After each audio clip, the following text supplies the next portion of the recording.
1471. thamptonlaw.com. It was a monumental game for A&M and Tampa. It was a monumental game. Somebody had to lose, and thank God it was them this time. We knew it was going to be a battle. Look at Jake Aves' record. 202 and 36, I think, some off-the-wall figures. And nobody would play him because they didn't want to take a chance of getting beat. But the truth of it is, over 46,000 tickets. Blacks were sitting in the east stands. The whites were sitting in the west stands, and the score wound up 34-28. The only thing we proved that we wasn't inferior, that we were not inferior, and we were not afraid. For one night, for 160 minutes, we was better than them. Majesty is a premium health and wellness tea line focused on bringing delicious yet healthy tea blends to the community. Filled with an abundance of vitamins and antioxidants, we work to blend teas with exotic spices and fruits to produce scrumptious and wholesome beverages. So check us out at mymajesties.com. That's mymajestes.com. My Majesties, an Urban Passport member. True Black Essentials is a retail opportunity to bring black businesses under one roof where every product on every shelf in every aisle will be black owned and black produced by people all over the world. Statistics show that the $1.3 trillion of spending power that we have as black people can easily be turned into each black person having $2 million if we were to shop black for 2 years. So True Black Essentials will launch an e-commerce store on November 1st, 2020. But we will open up brick and mortar stores in Atlanta, New Orleans, Charlotte, Houston, and Jacksonville, with the very first store opening in Atlanta, June 19, 2021.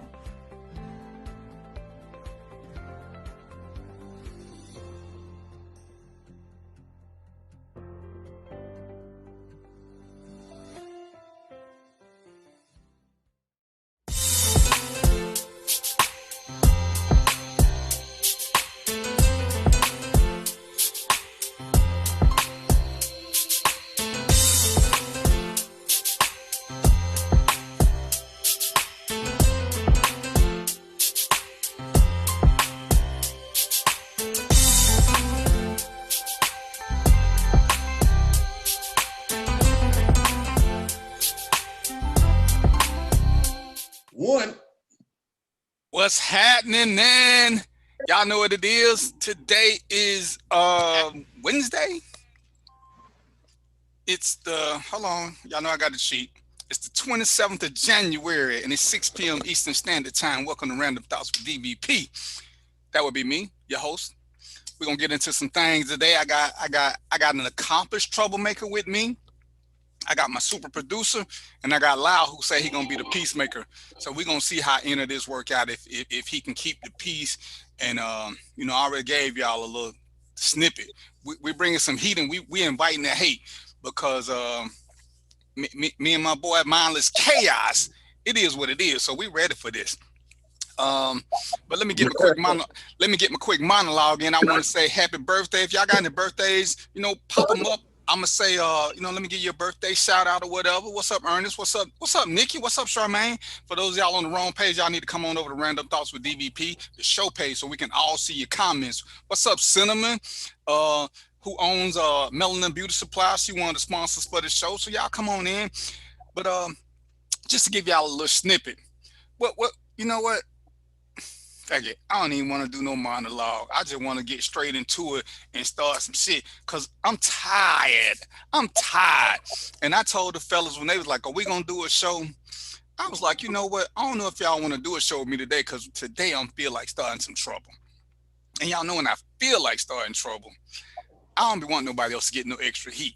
But my boy B, he been kicked off Facebook almost as much as me. He just ain't got enough extra profiles to keep up. So when they kick me off, unless they block all 12 of my profiles, I'm gonna keep moving. And Lyle is my man. Lyle is Clark Kent. You know what I'm saying? He gonna do the right thing. In another life, I was that brother. I was a brother who didn't want no trouble from nobody. but it's kind of like trouble, staying out of trouble. You realize at the end of the day, it's highly overrated. You might as well get into something you're going to get blamed for some shit anyway, so you might as well enjoy the fruits of what you're going to get blamed for. So, without further ado, the election is over with. Trump is under indictment. Let's get into some shit. Let's get some random thoughts going. Let me introduce first my co-host, Mr. 976 from Makeup and More. We're gonna do a giveaway soon because I want one of y'all ladies who need a little something. I want him to turn y'all from ooh to oh my goodness. You know what I'm saying? I don't want no, don't take this the wrong way, ladies, but I don't want no mud duck. I ain't trying to make him be no magician. I just want him to enhance the beauty that's already there. I don't want no tricks. Because he might hook a woman up too good and one of these brothers might like her, then he gonna be mad at the show because he made a mud duck into a swan and they're gonna be mad at me. So we ain't gonna do that. I need for you to already be kind of cute. Say something to the people, Mr. 976. What up? I was trying to do my little piece, Mr. 976 on location. Yes, last week I was so set up. Those pictures you see on my pages in the yellow.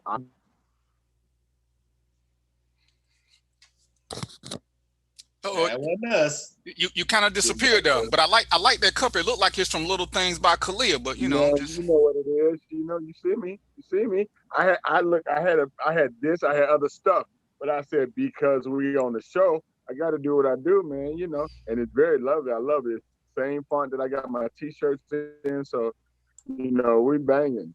But yes, for those ladies, what you were just saying, that's why I try to do some stuff showing them what I'm doing, like doing our little Showtime, our little extras, so y'all can come on. But listen, y'all step up to the plate, then every week I'm going to have a different model. They're going to be saying, how can I do it?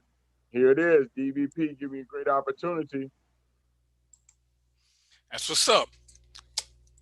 And then I got my shit starter extraordinaire, Mr. Brian. I can't tell his whole name because Mark got a crew looking for him. Mm-hmm. But Mindless Chaos. Go on and tell them who you are, Mr. Mindless Chaos. What's up? You know what? I like that name, Mindless Chaos. But I may have to switch a couple of things. But I'll explain to you in a second. What's up, everybody? I'm Brian Reveals show Mindless Chatter, which could probably change soon. Mindless Chaos coming to you in March. So be on the lookout for that. That's what's up. Did we just see somebody that said thanks from Ireland? Oh, that's what's up. Yeah, I see that. That's what's up. You know what I'm saying? Wow. We doing it big. So yeah, what I want to get into is I'm confused because people talk a lot about a lot of different stuff that they don't mean or they don't know what they're saying, and I'm confused on this self-hate where we feel the need to down each other at every opportunity, where we feel the need to determine who is black enough or who is good for the community and who ain't good for the community. So I got a little list because y'all know how my random thoughts like to go. I like to bounce around a little too much. But I want to start with, we're gonna start off slow. I'm gonna let Brian get ahead of steam because Brian gonna eventually take over the show because I know how he is. But who gets to determine the blackness of a person? I mean, don't we have a standardized a law that says what black is? If you 1% black, don't that make you black? Ain't that what one drop of black? Ain't that what the thing say? Be one drop make you black? Drop. Well, yeah, that's what they say. But yeah. So I'm just trying to figure out how is it the minute the picnic inviters, because I'm glad I don't know none of you motherfuckers. The picnic inviters always want to say who is or who ain't black, and it's specifically now. I am speaking of Kamala Harris, because I'm gonna get more into not just her, but black women in general. She ain't black because of this, because of that, because she did more harm to black people. And I just want to ask a question.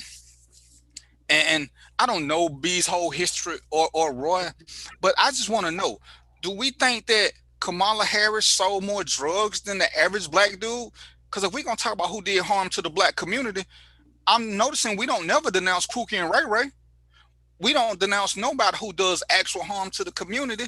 And as I was saying during the pre-show, me and Brian, one of me and Brian's mutual friend had done a post on Kamala Harris.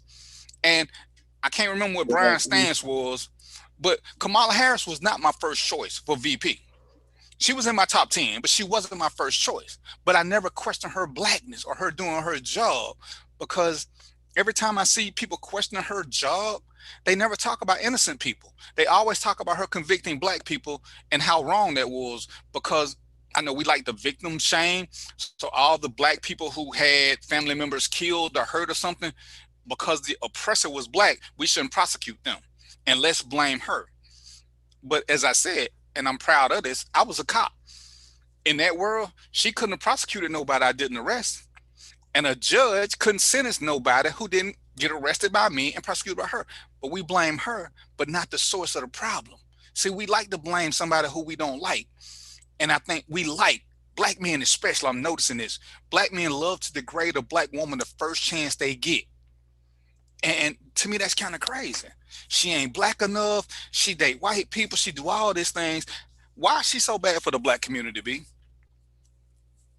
Well, you said a lot there, brother.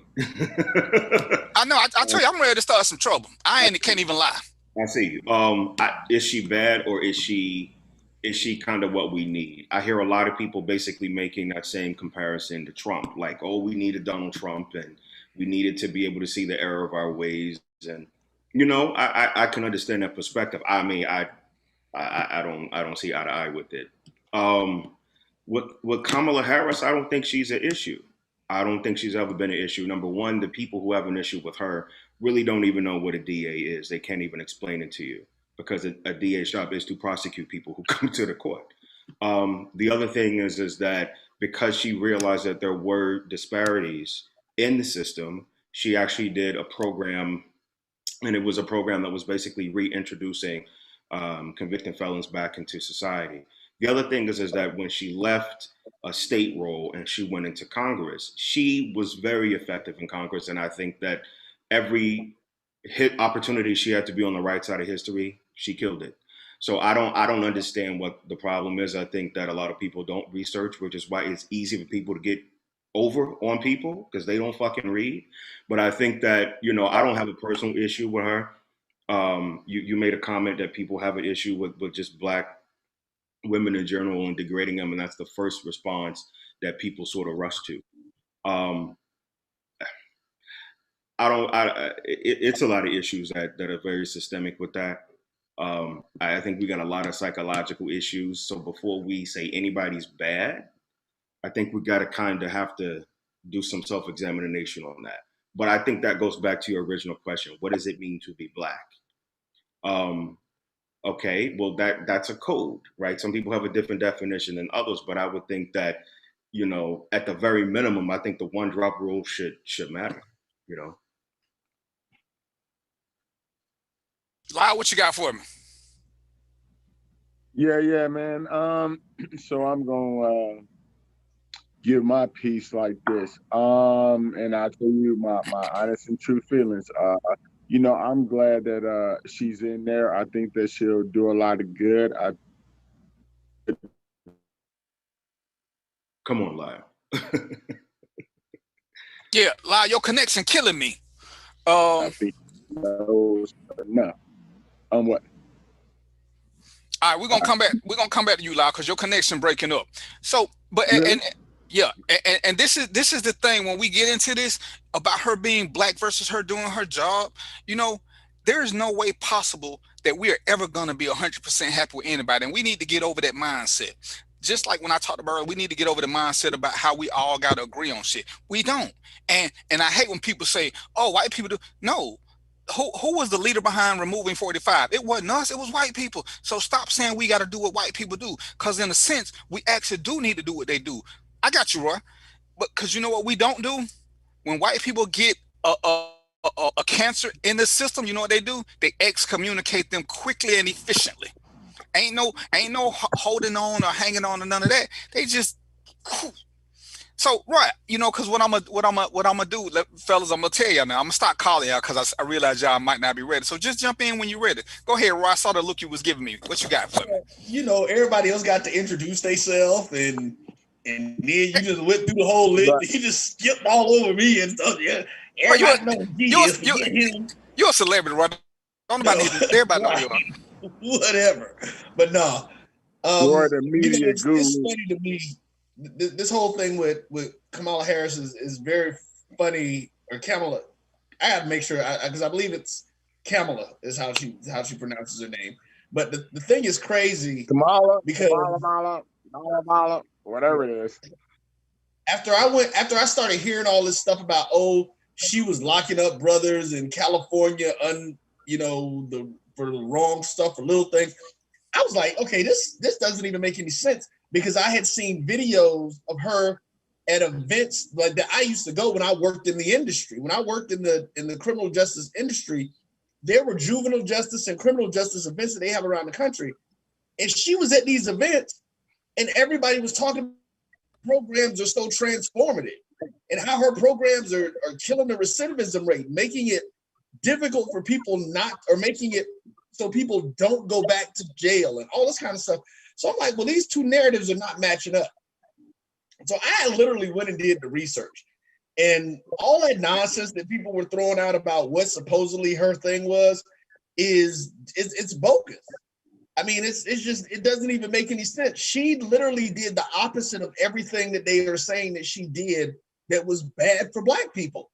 She helped these brothers out. She stopped people from going back. She decriminalized certain amounts of marijuana possession so that it wasn't something that you would end up with this felony record for and all this kind of stuff. And it was just crazy to me. Now, as far as her not being Black, look, my granddad is Jamaican. Do I claim one of my granddad is Jamaican, the other one's Bahamian? I claim both of them. So if her dad is Jamaican, guess what she is? She Black. She may be. See, we get into this whole thing here, the colorism, right? Which is still a huge problem for us because her mother is an Indian of that. Yo, in this here country, baby girl she is Black because her daddy is Black.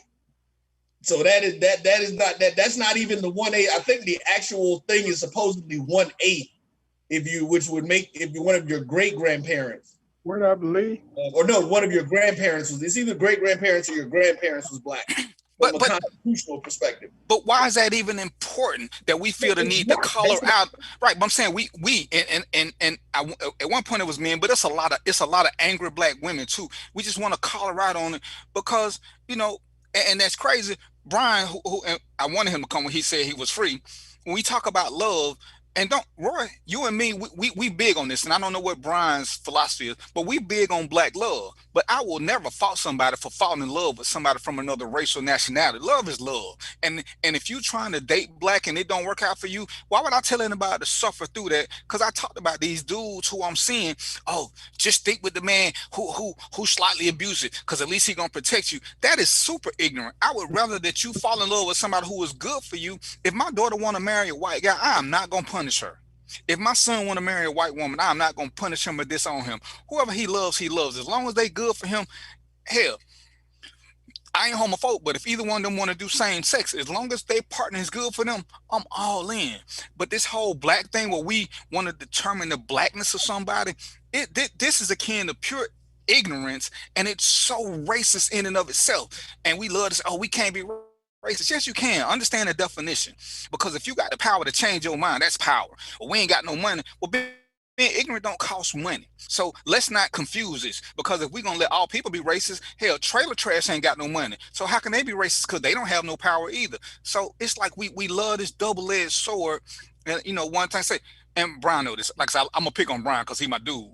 But we love to be victims when it's convenient. And Roy, in other time, we want to be kings and queens. Where did this king queen victim shit come from where we feel the need to drag everybody down with us because we feel in some kind of way? We can promote each other. We don't have to agree with everything, but this whole, she ain't Black because of this, she ain't Black. Hell, in that case, ain't now drug dealer Black. If that's the case, hell, why y'all talking about Snoop Black? Snoop talk shit about Black women all the time, but ain't nobody never snatched his Black card. Hell, he threatened a Black woman. Nobody snatched his Black card. So are we really caring about who's destructive to the Black race or who messes with our cognitive dissonance where we don't want to separate? Because whenever I ask for them to tell me who she wrongly prosecuted, ain't nobody got nothing to say. Oh, we could have did a lot of shit. Y'all could have not made some dumbass decision. And this is what we talked about when I told the fellas, we gonna get more into accountability and responsibility for these things because we love to speak ignorantly, and whether we know it or not, we ain't no better. Not these gentlemen here, but we ain't no better than a bunch of Retrumplicans because they giving us talking points to talk on, and without research, we repeat them ignorantly and arrogantly like they matter of facts, and that's got to be the dumbest thing going because the minute you ask somebody for, hey, show me where you got this information from, because I hate when people say do your own research because clearly I ain't finding what you finding. They can't show you nothing, or they want to put up a meme or a YouTube video, so you don't have no facts for this thing. It's just some ignorance that you want to push because you heard other people saying it and you want to make it a fact when it's clearly not. Because as Roy said, as Brian said, once you get into some research, you find out a lot of things that you heard were being passed ignorantly. And what do? It fit our narrative, so let's pass it. And that's what we got to stop. We can't keep making excuses for why we ain't doing good. Because quickly, I'm 55. I know Lyle is older than me. Brian, how old are you? 40. And Roy, you 40. Roy, you in your 50s? So just turned 50, yeah. All of us had a chance to be drug dealers, and we didn't. And ain't none of us unicorns. So we all had a choice. We all had a chance to make super bad decisions, because I'm sure we all made bad decisions. But we had a chance to make super bad decisions. And if we'd have made them, guess whose fault they would have been? They would have been ours. Nobody could make me smoke. Nobody could make me sell drugs. Nobody could make me kill somebody. Nobody can make me rape. It's kind of like the thing somebody put, there is no 15-year-old girl on planet Earth that can make me have sex with her unless that's just my predisposition. So I can't blame that on economic status or me not having a job. That's just me being an undesirable. Nobody wants to accept that part. We love to blame somebody else for all the dumb shit that we do so that we can avoid accountability and responsibility. Yeah, and that's the sickening part. We do it to bring each other down. I talked, Brian was on the show a couple of weeks ago. Brian finna have a show. I could sit there and I'm gonna issue a challenge to Brian about who got the better show, but I ain't gonna dog his show. I'm gonna challenge him to be better. He gonna challenge me to be better. See, we can have a healthy competition. We can have a healthy competition, but that healthy competition does not have to be destructive. Hell, me and Brian have gone back and forth on his page, but guess what? When we inbox each other, we answer, and we ain't ever got the name calling. Hell, y'all seen when me and Lyle was in studio, me and Lyle ain't agree on shit. But guess what happened? Lyle came back the next week, sat where he sat. I came back the next week. Everything going smooth. You don't have to disagree and denigrate at the same time, especially when we start talking about people of color. And that's where I get more agitated, because we love to break each other down as opposed to saying, and I got lots of friends. Melvin is watching, and Melvin is one of the guys I listen to. When people post stuff and I don't know, you ask them questions. That's how me and Brian got there. They can start posting links and stuff to educate you. And when they educate you, you know what you just need to do? Sit back and listen, learn, read, and if it's right, you know what you're supposed to do? Change your fucking mind and go for it. But that cognitive dissonance is so hard for some of us. We'd rather just fight knowing that it's wrong. We ain't gonna get into religion in this show, but me and Brian gonna have a religion show, because when you bring it up, when you ask religious people certain questions, they punk out with the quickness. And then the first thing they want to do is tell you that you're going to hell. But they didn't answer none of the questions. All you did was told me my destination, but you ain't tell me how I'm gonna get there, none of the other stuff. And that's what we gotta get to. And this whole bringing down black women because we feel it's necessary or that it helps us out, it's dumb. And this is one of the things that I want to talk about, which is why I want to talk about Kamala Harris first. And I don't know if I'm saying her wrong. I'm just gonna say Madam Vice President, just to be on the safe side. I've noticed even on social media, and Brooklyn ain't here today, but there was a post he did, and the guy started dogging Harris and Stacey Abrams and some other black women. And I said something to him, and a woman said something to him, and I said something else to him. The dude came back, he posted 10 responses to this woman, calling her out her name. And Brooklyn made a comment. He's like, this is what I'm talking about. this other brother called you out 5 times and you ain't addressed him yet, but you keep going after the woman. And I've seen it way too many times where brothers will intentionally go after women, even though another man is calling them out because they don't want that smoke. And you know, it's like, oh, you women this, you women that. But hey, brother, I'm saying what you're saying is dumb and ignorant, but he won't answer me at all. Oh yeah, Jason, I still got you though. You know what I'm saying? I'm gonna talk bad about you. But this is the crazy part. Like I said, me and B, we share a lot of the same. We got a lot of mutual friends, and they don't all agree with him. They don't all agree with me. And sometimes we start a little shit, but once we see that they got more info, we just sit back and be quiet, and we learn. Lala said it before. He's listened to some of the show. Hell, even simple depression. Lala's older than me, but when I was giving information about my depression and how to deal with it, that helped him out because we love to speak unintelligently just to have something to say in a conversation. Sometimes it's okay to STFU and just listen and become informed. Sometimes I hit the like on Brian stuff just so I can read the comments. We got a mutual friend, Dr. Moxie. Dr. Moxie is full of great information. That brother is on it. Controversial. He been suspended a couple of times too because I told him I can't like some of the stuff because he gonna get me on that same list Brian got me on, guilty by association. But that's how we got to do this, and it's okay. But we don't have to keep trying to bring each other down in the name of colorism. Oh, all politicians are the same. All niggas is the same. What's your point? All drug dealers. I will call you out again. All y'all are no different from Hitler. You killing your own kind because ain't none of y'all going to the other side. So when we talk about accountability and respect for black women and defining black, the people who cause us the most damage, we don't denounce them. Fellas, did anybody take away R. Kelly black card?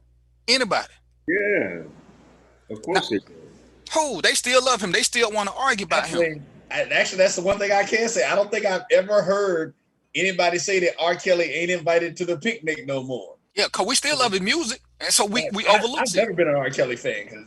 So basically, you're saying that they cancel R. Kelly, but he can get the last plate at the barbecue.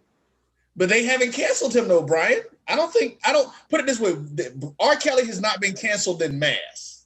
Is the way that people have come out, and let me use like Herschel Walker. They didn't cancel Herschel Walker.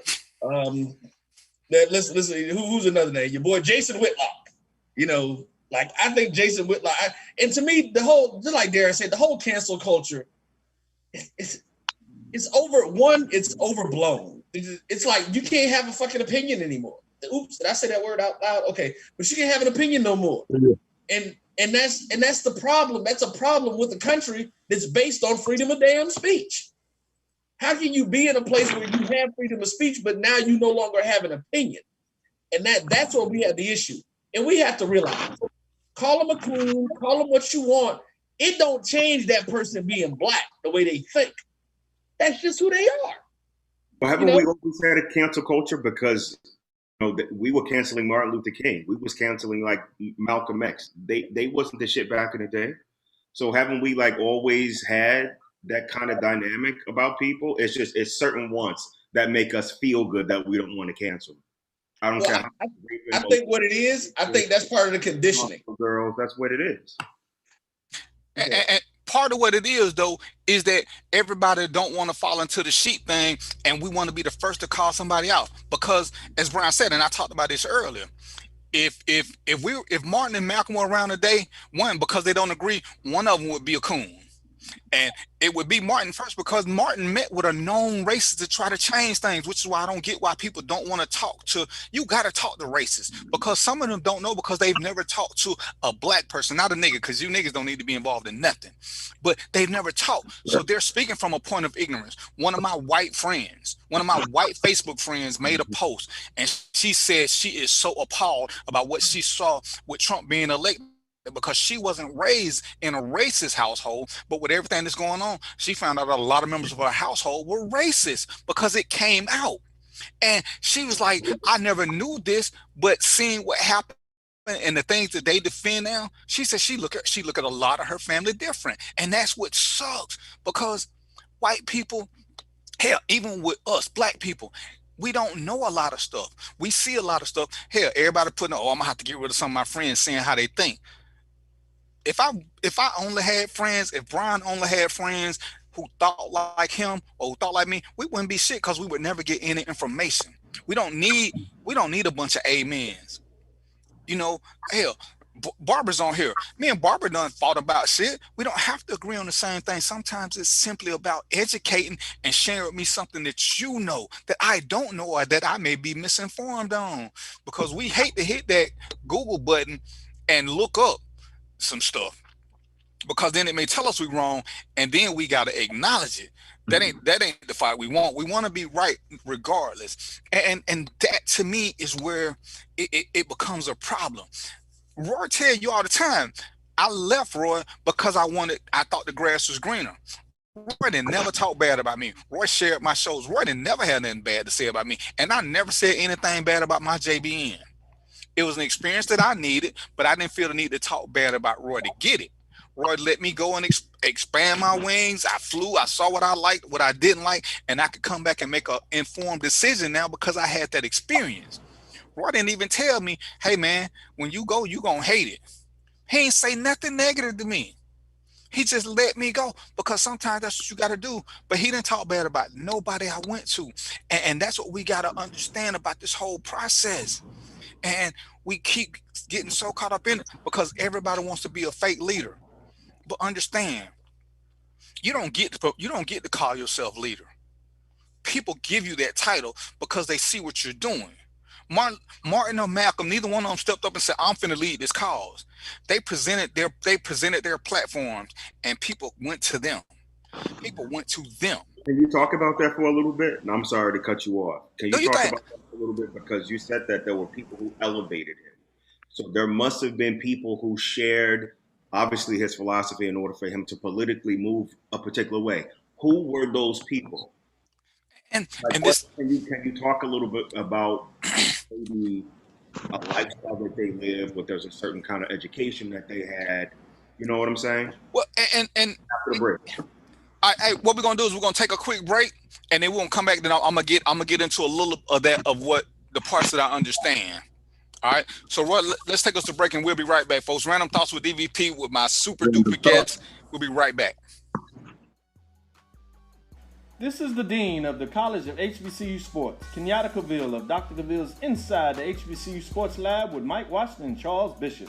Come mix it up in the lab where the course lecture is in session every Tuesday from 6 o'clock p.m. Central Standard Time on Facebook Live, YouTube Spreaker, or the BCSN app, as we discuss all things about the HBCU sports culture, including exploring the week that was in the sporting HBCU diaspora, as well as the upcoming week of HBCU sports. With me, the Dean, the College of HBCU Sports, on Dr. Cavill's Inside the HBCU Sports Lab with Mike Washington and Charles Bishop. Course lecture dismissed. Sugar Chateau Desserts is a specialty bakery located in the Charlotte, North Carolina metro area. We will create delicious and one-of-a-kind treats for any occasion. Sugar Chateau is currently shipping cakes in a jar, offering a variety of different flavors in a single-serve container that can help you celebrate in accordance with social distancing. Place your orders today by calling 803-526-7895 or visiting sugarchateaudesserts.com. Q Time is our classic Atlanta soul food restaurant located in the historic West End. Q Time Soul Food is a family business started by Fred and Christine Crenshaw. Come on in, relax, and sink your chops into our tantalizing, mouth-watering, distinctive soul food with a twist, the Q Time way. 1120 Ralph David Abernathy Boulevard, or call your order in at 404-758-2881. Do you miss your mama's cooking? Then come on down to Q Time, an Urban Passport member. I'm attorney Clinton Paris, and Tampa's my community. I grew up here, went to school here, and my wife and I make our home here. What makes Tampa special are its people. So when I represent someone injured in my community, it's personal. Call my office and speak to a real lawyer and not some referral service. I will fight the insurance companies to get the settlement that you deserve. At the law office of Clinton Paris, we take the pain out of being heard.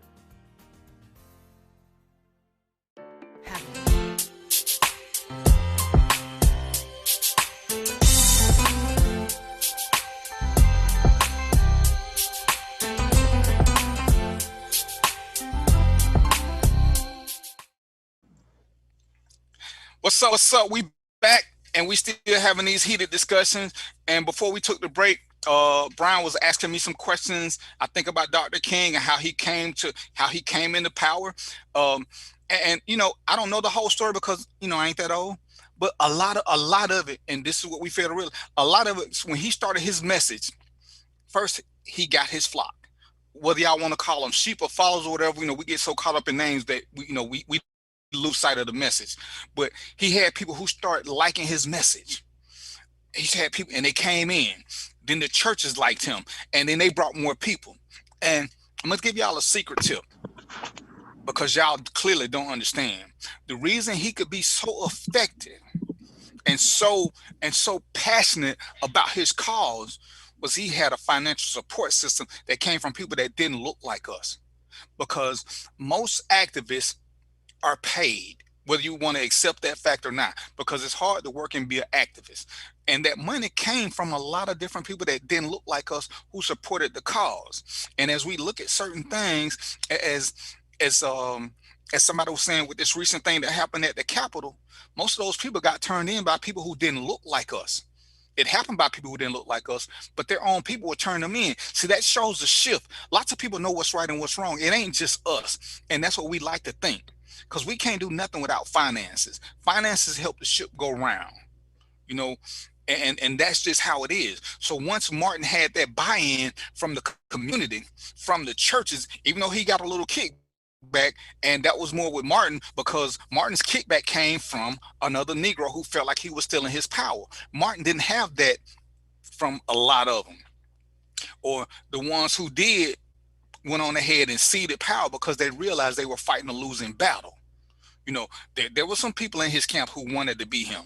I actually met a couple of them, but when they saw they couldn't be him, they were cool with being his sidekick. And all you got to do to watch them is watch them. Every time they do a speech, they say me and Martin. That's how you know they weren't shit, because ain't nobody listening to them then or now. But that was the whole process. See, me and Brian, and I just use him because he's controversial. There are times when Brian got a subject and I just sit back and let Brian do his thing. And then Brian come on mine sometimes and he sit back and let me do my thing, because you don't always have to be at the forefront of the argument, because sometimes you just let things happen organically, and it's easier, as opposed to all these kings and queens who leading and they got dumbass ideas and no plan. Because if you follow the whole Malcolm Martin transition for us in the 21st century, again, we talk about this all the time. We can all look for the same thing. We all want to get to the top. We don't have to take the same way. But in today's society, with black people especially, if me and Brian don't agree or going up Main Street, one of us is cooning, or one of us is doing, you know, because we got to all agree on something, and we don't. And if you follow the history, Malcolm was pro-violence by any means necessary, even though can't nobody tell me who he killed. But in the final days, Malcolm became the more peaceful one, and Martin became the more violent one. But we don't want to do our whole history. We love to put this stuff up. But the power came from, Brian, the power came from people believing in the message, and they wanted to follow because they wanted something better. What's up, Robert? And he gave them a plan, a blueprint of how to do certain things. But he went out and he didn't tell everybody they had to do it the same way, which is why one of the most important things he did that he doesn't give enough credit for was he went and talked to Lyndon B. Johnson, who was a notorious racist. And Lyndon B. Johnson changed some of his thought process after talking to Martin, not after talking to nobody else. He had to talk to somebody who spoke to him without anger and could explain to him what was going on and give solutions in the process. See, it's cool to be mad. It's cool to say, you know, we love to holler, we're going to fight, which is BS. But when you got a problem, have solutions, especially when you meet somebody who is an agent of change. Because don't nobody want to just hear nobody bitching. Nobody wants to hear that. What's the solution for this? Martin gave some solutions. Lyndon B. Johnson took some of them. Now, what if he would have been like most of us new age, woke, third eye having, shook, jumping black people? That meeting would have never happened. We'd still be in the same state of dysfunction. Sometimes you got to go meet your enemy head on to let them know, hey, this really ain't what you want. Or you know what? You barking up the wrong tree. And sometimes they back down. And that's what we got to accept. And that's what we have to understand. Talking, again, I can talk to Brian and Roy all day long. But guess what Brian and Roy are? In a sense, we all like-minded. I'm kind of wasting my time. Trina asked me, she said, why do you argue with certain people online? I say, for the people who are watching that need information. The person I'm arguing with, I really don't care what they think, because clearly they don't have a clue. But there are people who are watching in the sidelines. And I bet Brian can probably co-sign this. After some of these heated debates where you get called a name for not thinking like them or being told you this or that, you get people who hit you in your inbox, or you get random people sending you friend requests who you notice that were part of the discussion, because they're listening, because they've been that person who had a bunch of friends who were ignorant and spoke ignorance, and that's what they knew, until somebody started hitting them with links so they could go read stuff for themselves. Why do you think this? Boom. You know, when we talk about the crime bill, and I tell people, read the crime bill before you talk about it. But who was the president? President signed the bill. No, nobody want to blame Clinton. Why? Because he was our favorite black president. Joe didn't sign the crime bill. And why did Joe do it?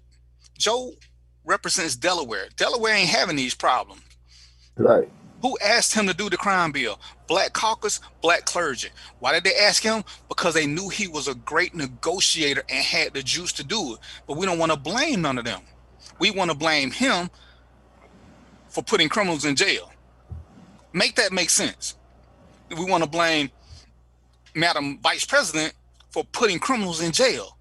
Make that make sense. So it's Brian's fault that Brian got good shit in his house, so he forcing Roy to rob him, because if Brian didn't have a good TV, Roy wouldn't rob him. So let's blame Brian for having good shit. Brian, why are you mad that he robbed you? You can afford another TV. Do you hear how ignorant that sounds? So now we blaming victims for being victims. And that's how we get lost in this whole mess. See, when we watch Martin, you didn't hear Martin making a bunch of excuses for nothing. You didn't hear Malcolm X making a bunch of excuses for nothing. And when we use the phrases about who somebody is or what somebody is, look and see who Malcolm X was before he became Malcolm X. He was a pimp and a drug dealer. So if tigers never changed their spot, how did he become one of our most respected leaders? I'm sorry, leopards. I got my fact checker over here on the side.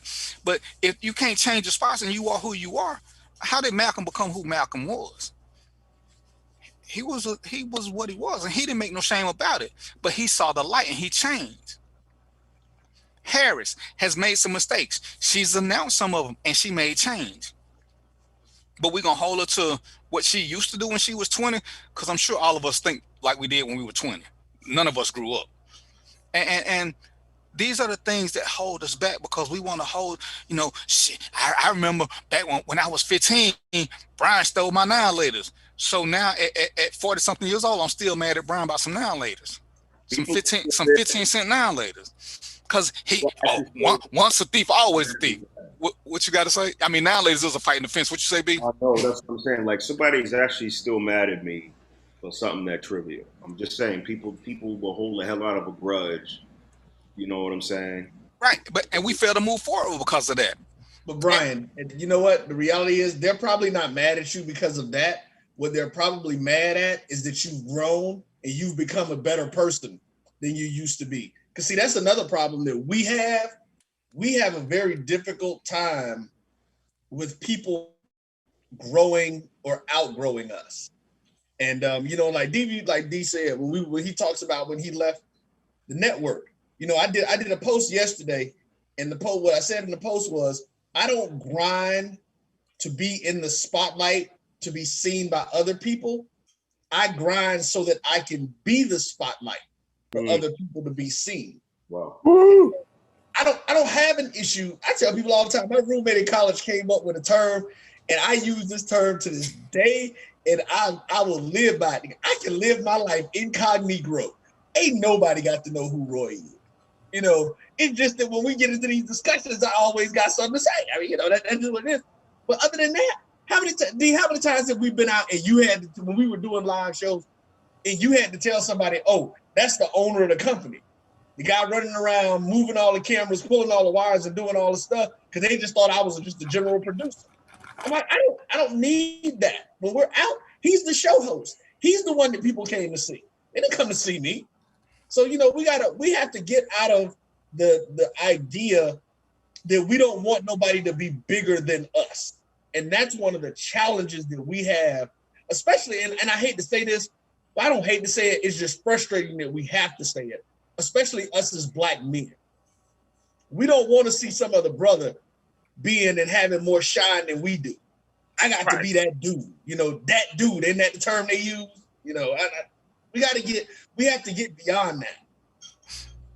And Roy, you said a lot right there, and I have to agree, because even with, and Brian is gonna find this out, I get people who want to come to the show, want to be on the show, and I ask them, oh, can you do this? I got this artist, I got this.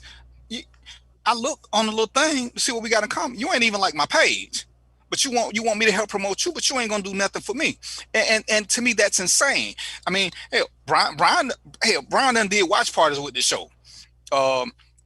And that's what we got to do. You support each other, and then you bond. And there is no, like I said, me and Brian gonna compete, but that's at a friendly man level where I want him to be better. He want me to be better. I'm gonna challenge him if I think he's saying something wrong, which is what we're supposed to do. But we're not gonna be egotistical or disrespectful about it.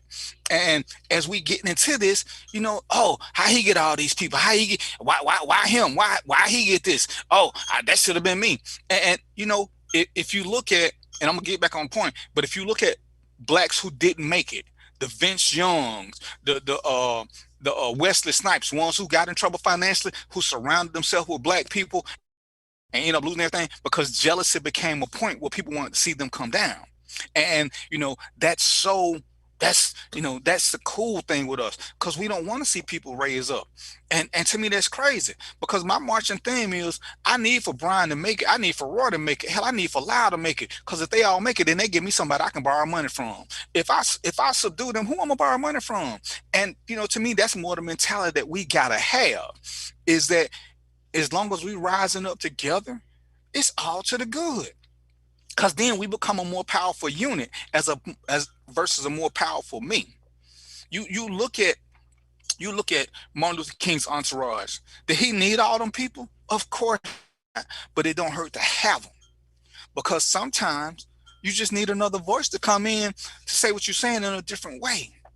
But we gotta stop being so disrespectful and divisive toward each other, and especially to our women, because I ain't gonna knock no brother. But notoriously, throughout history, women have come to bat for us, and all we do for them is we can't wait to drag them down. We notoriously do that, and it's like that's the first shot that they take. Let me bring a Black woman down. Y'all know how I feel about Umar. That's one of his favorite things, is bringing Black women down. Y'all know how I feel about Snoop. One of his favorite things is bringing, but people love. I heard what he said. Why do you have to bring Black people down to push your point? As long as I've been doing this show, Roy has never heard me talk bad about another show or even another network. I don't have to do that. My show stands on what it stands on. People who come here don't come here to hear me whine about my personal issues with other people. I talk about what I see.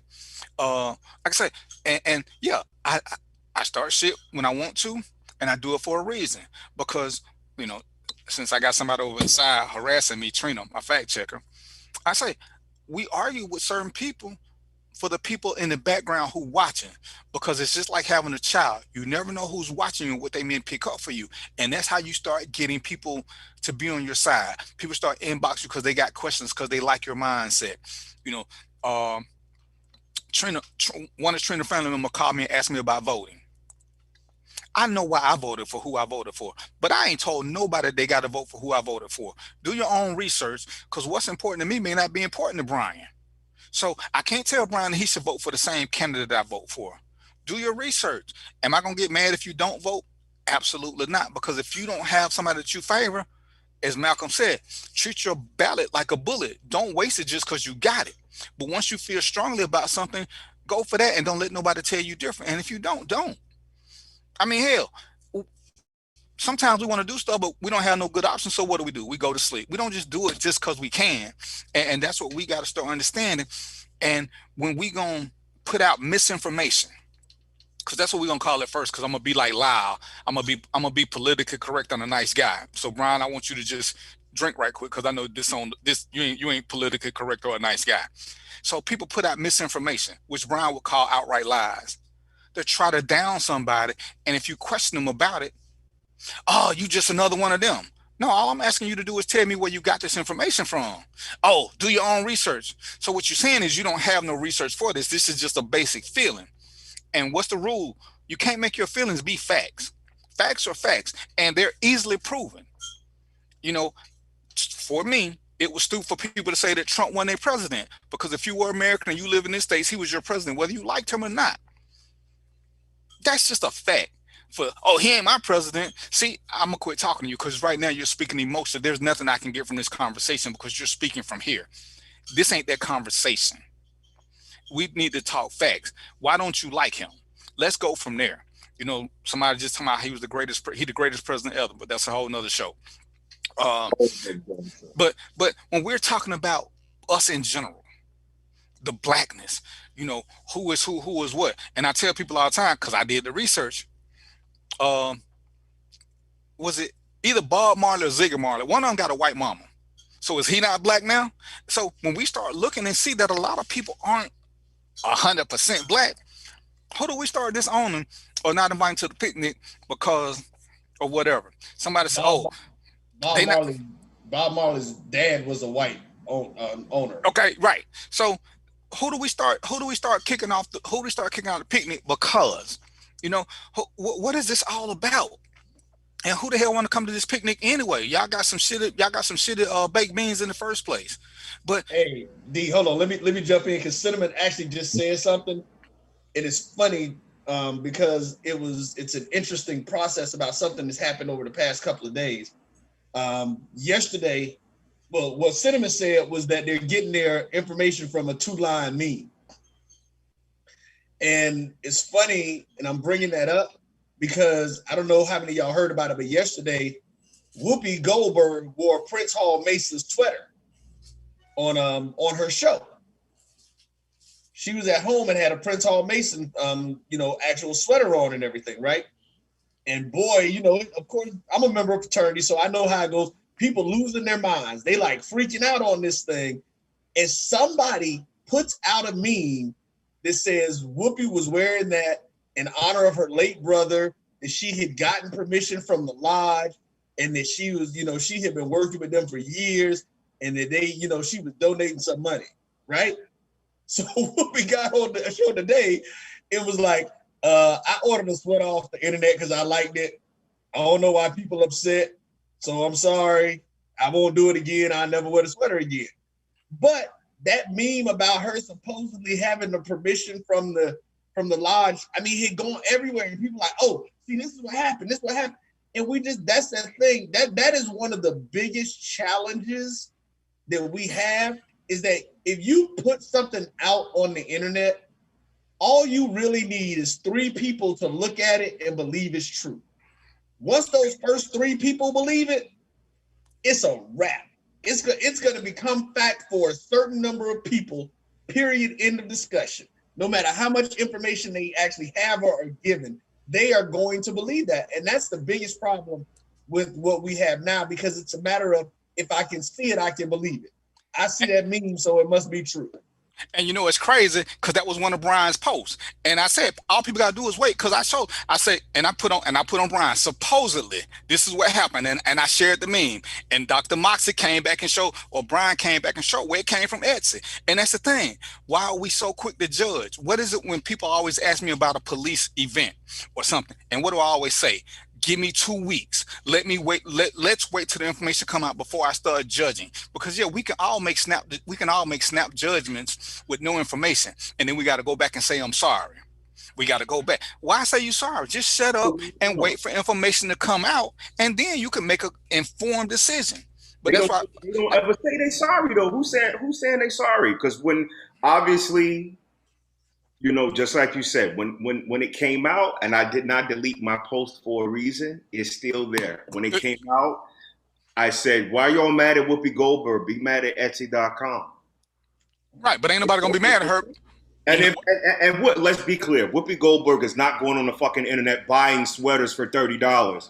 That's her assistant, and that's her stylist, and that's the people that work at the fucking View. So she took the heat for somebody. Line to people to be mad at before you get mad at Whoopi Goldberg. That's she took heat for somebody. Absolutely right. She took heat for somebody. But then Lil Boots or somebody else wear a sweater? A dude wore a sweater one time on something. One of them drug dealing rappers wore something. One of the rappers. Is it Boosie? I don't know who. I think it was Boosie. He wore a Kappa sweater. Right. And that's the thing though. We can't wait for one of us to make a mistake and then pounce.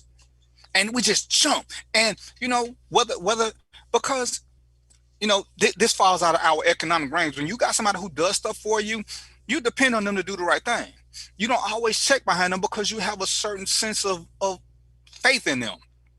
And you know what? She could have put her assistant out there, because I ain't seen it. I don't know what she said. But at some point, why is it important that we dog her? She wore it, and according to the frat sorority stuff, I don't know nothing about that. I'm gonna let Roy speak on that. She shouldn't have, because that's one of them things that they value. But you know, it ain't no different than, I know for a fact, I've seen the marshals put people out. They've put deputy sheriffs out of their own place. So when that stuff is sitting on the curb, if somebody come by and grab that shirt and pose as a deputy, it's wrong. But who am I to blame? You know, and we want to blame us for every little thing. And it's insane because we don't want to do no research. We just want to prove, look at that, I called her out. See, y'all need to believe me because I was the first one, and I want to be the first. And we spend so much time posting shit for likes or whatever. And let's go back to the vice president. And I don't know how many of y'all saw this, because like I said, between the two pages, I got like 10,000 friends. I'm in probably like 100 and something groups. Everybody was saying that this color purple was sorcery or evil, even though it came out that, you know, she was paying honor to Shirley Chisholm and that's what she wore, but nobody wanted to hear that because it didn't fit their narrative. And I was like, damn, I don't remember Prince getting this kind of hate, and Prince's thing was purple. So now all of a sudden she do it. We can't wait to jump her. Oh yeah, she part of a secret cult society that eat people. And are y'all shitting me? Where y'all get this from? And a dude posted 4 memes for his facts. Wait a minute. Wait, what are you talking about? People said that the purple she was wearing was because she was in some sort of cult? I missed that one. Okay, Roy, I'm going to tell you this. I'm going to tell anybody who got a Facebook page, let me just tell you this. Stop just dealing with people that you know. Expand your horizons and see what the rest of the world is doing. That's one of the things I had to learn when I opened up my page. Because if you limit it to your circle, you're going to limit it to people who make a lot of sense. You want to step out. The next post I see, Roy, I'm gonna tag you on it. But yeah, she's into sorcery and all kind of stuff. And purple is a mixture of, I think, red and blue or something. They got a whole conspiracy theory about her purple. And I'm just like, are y'all really shitting me? Y'all are really shitting? I thought the funniest thing was that the Simpsons got it right. The Simpsons had your girl in the purple suit with the pearls on and the same actual earrings that Kamala had on. Right, you know, 20 years ago. But it's the things that we'll gravitate to for a conspiracy theory. And even now with Hank Aaron died of natural causes. He was 86. Who knew the 86-year-old people just happen to die, especially if they sick? But 2 weeks ago, everybody who dies of COVID. Now you get a celebrity who died that didn't die of COVID, died old age, and now they want to make it be COVID anyway. And it's like, damn. I shared that one. We want to be victims so bad because it takes responsibility off of us. You know, I told people, if you want to take the shot, take the shot. If you don't. But stop trying to shame people either way. And you know, people die from sex, people die from driving, people die from waking up. Are we gonna stop doing those just to appease the sheep? And it's like, damn, no matter what we do, we don't want to take responsibility or accountability. We just want somebody to blame for every situation. That way we don't have to be responsible for our own decision-making skills. What Trina before I get in trouble? Oh, damn, she in here. If me and Trina don't work out, I can't blame the government. I can't blame Brian. I can't blame Roy. I can't blame 45 or Biden. That was just me and Trina not being able to work out, and people won't accept those simple realities of life. Which we're gonna take another quick break, which we're gonna get into, because my other biggest issue is who is breaking up the black family. So marinate on that, get you an adult beverage, have 2 sips, and we'll be right back. Have you had your Earth Blend coffee today? At Earth Blend Coffee, we take pride in offering you the very best of beans across the world, blended and roasted to perfection, giving you superior quality and satisfying and flavorful taste. Experience the world in one cup with Earth Blend Coffee.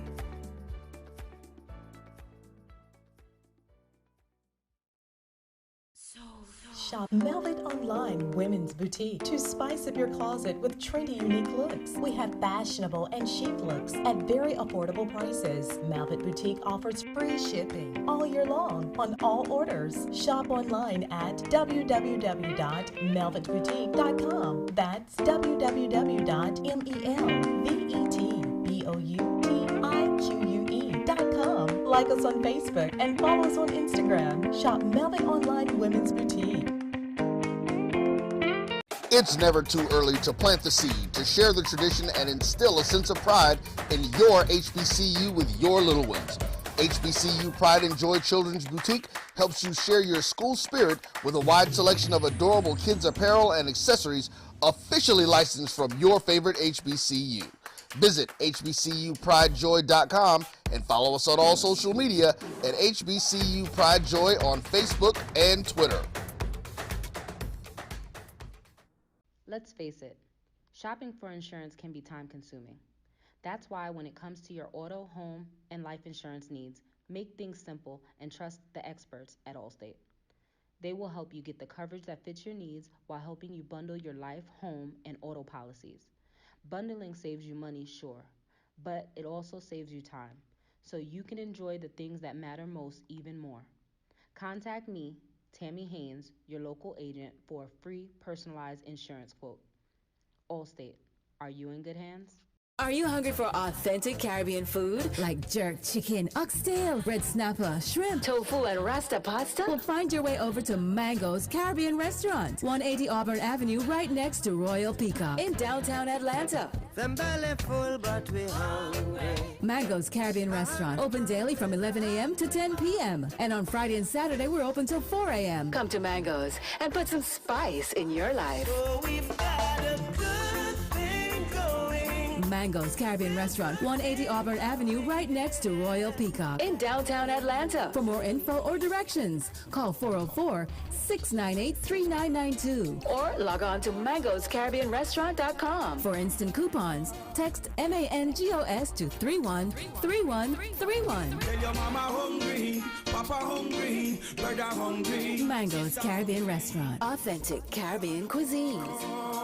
Open up the door, tell them mama hungry. This is Brian.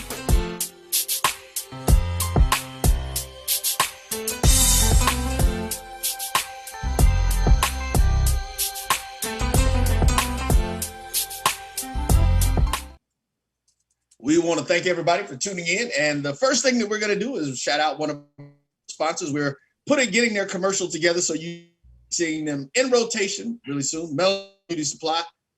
Please, Miss Cinnamon King, shout out. Make sure you put your link in the chat since you're in there. Put it in there so that folks can get to you. Her and I have been having some conversations. You're going to see some very productive things coming out of that. We are working it out.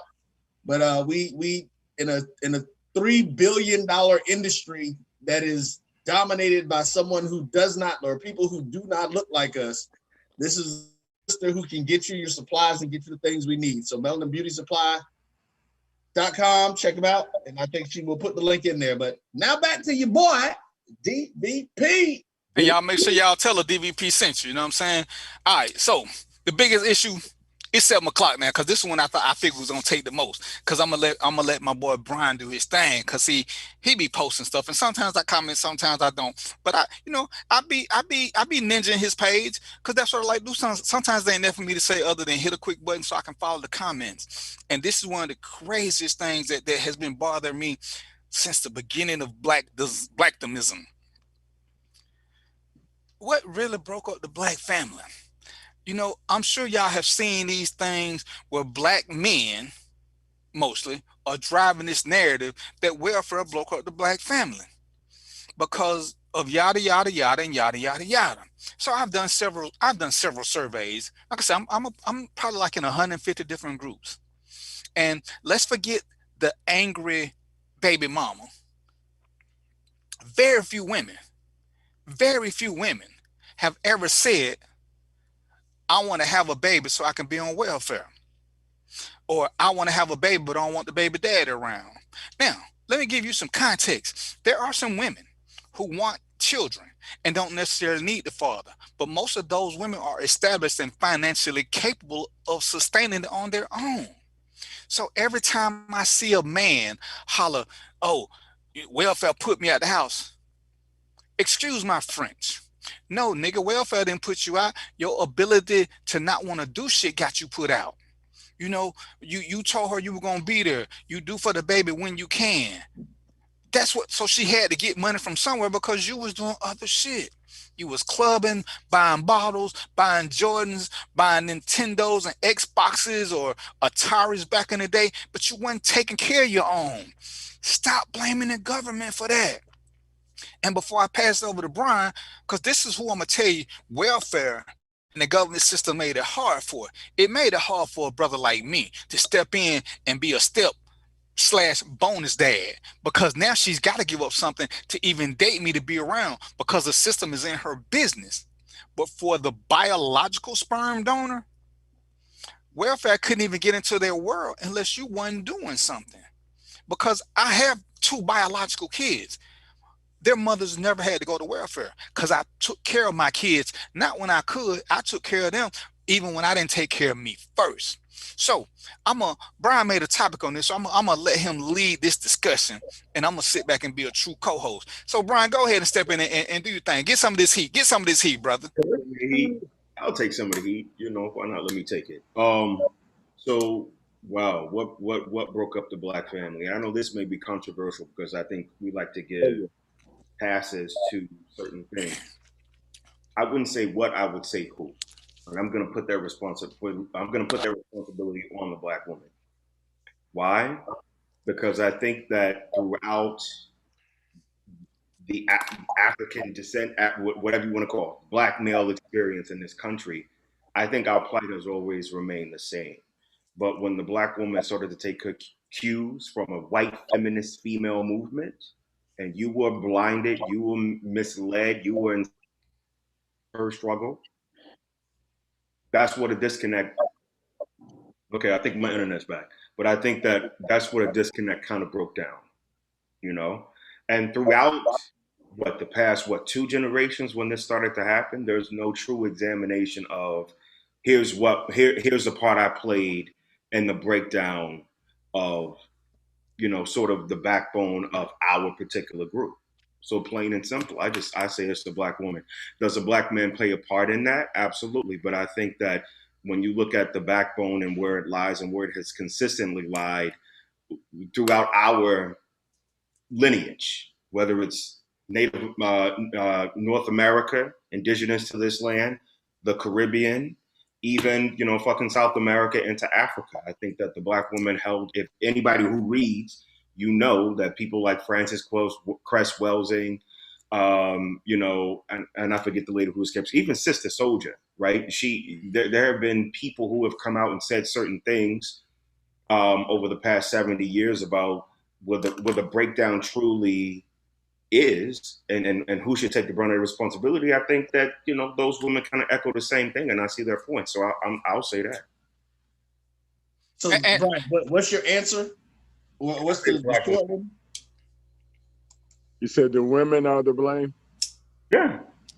So let me jump in because he actually mentioned somebody that I wanted to bring up as it relates to Dr. Frances Cress Welsing. I've been an avid reader and stuff of hers. I actually had the opportunity to film her in her last event here in Atlanta before she died. And that was my second time actually getting an opportunity to stream an event and do something with her. So I kind of agree with Brian. with the statement. Now, first off, I say every young woman needs to read the ISIS papers. Every sister needs to read the ISIS papers. You have got to get that book by Dr. Frances Cress Welsing. It is online. If you don't want to pay for it, you can Google it and find the entire book online for free. Now, the reason that I think that she says some of the things that she says, because D, this is part of the reality that I say sometimes we don't want to deal with, or that we don't want to give enough credit to. Dr. Frances Cress Welsing is an Ivy League educated psychologist. She was involved in these government programs. They brought her in, literally, and that's when she ended up breaking away and telling about what was going on.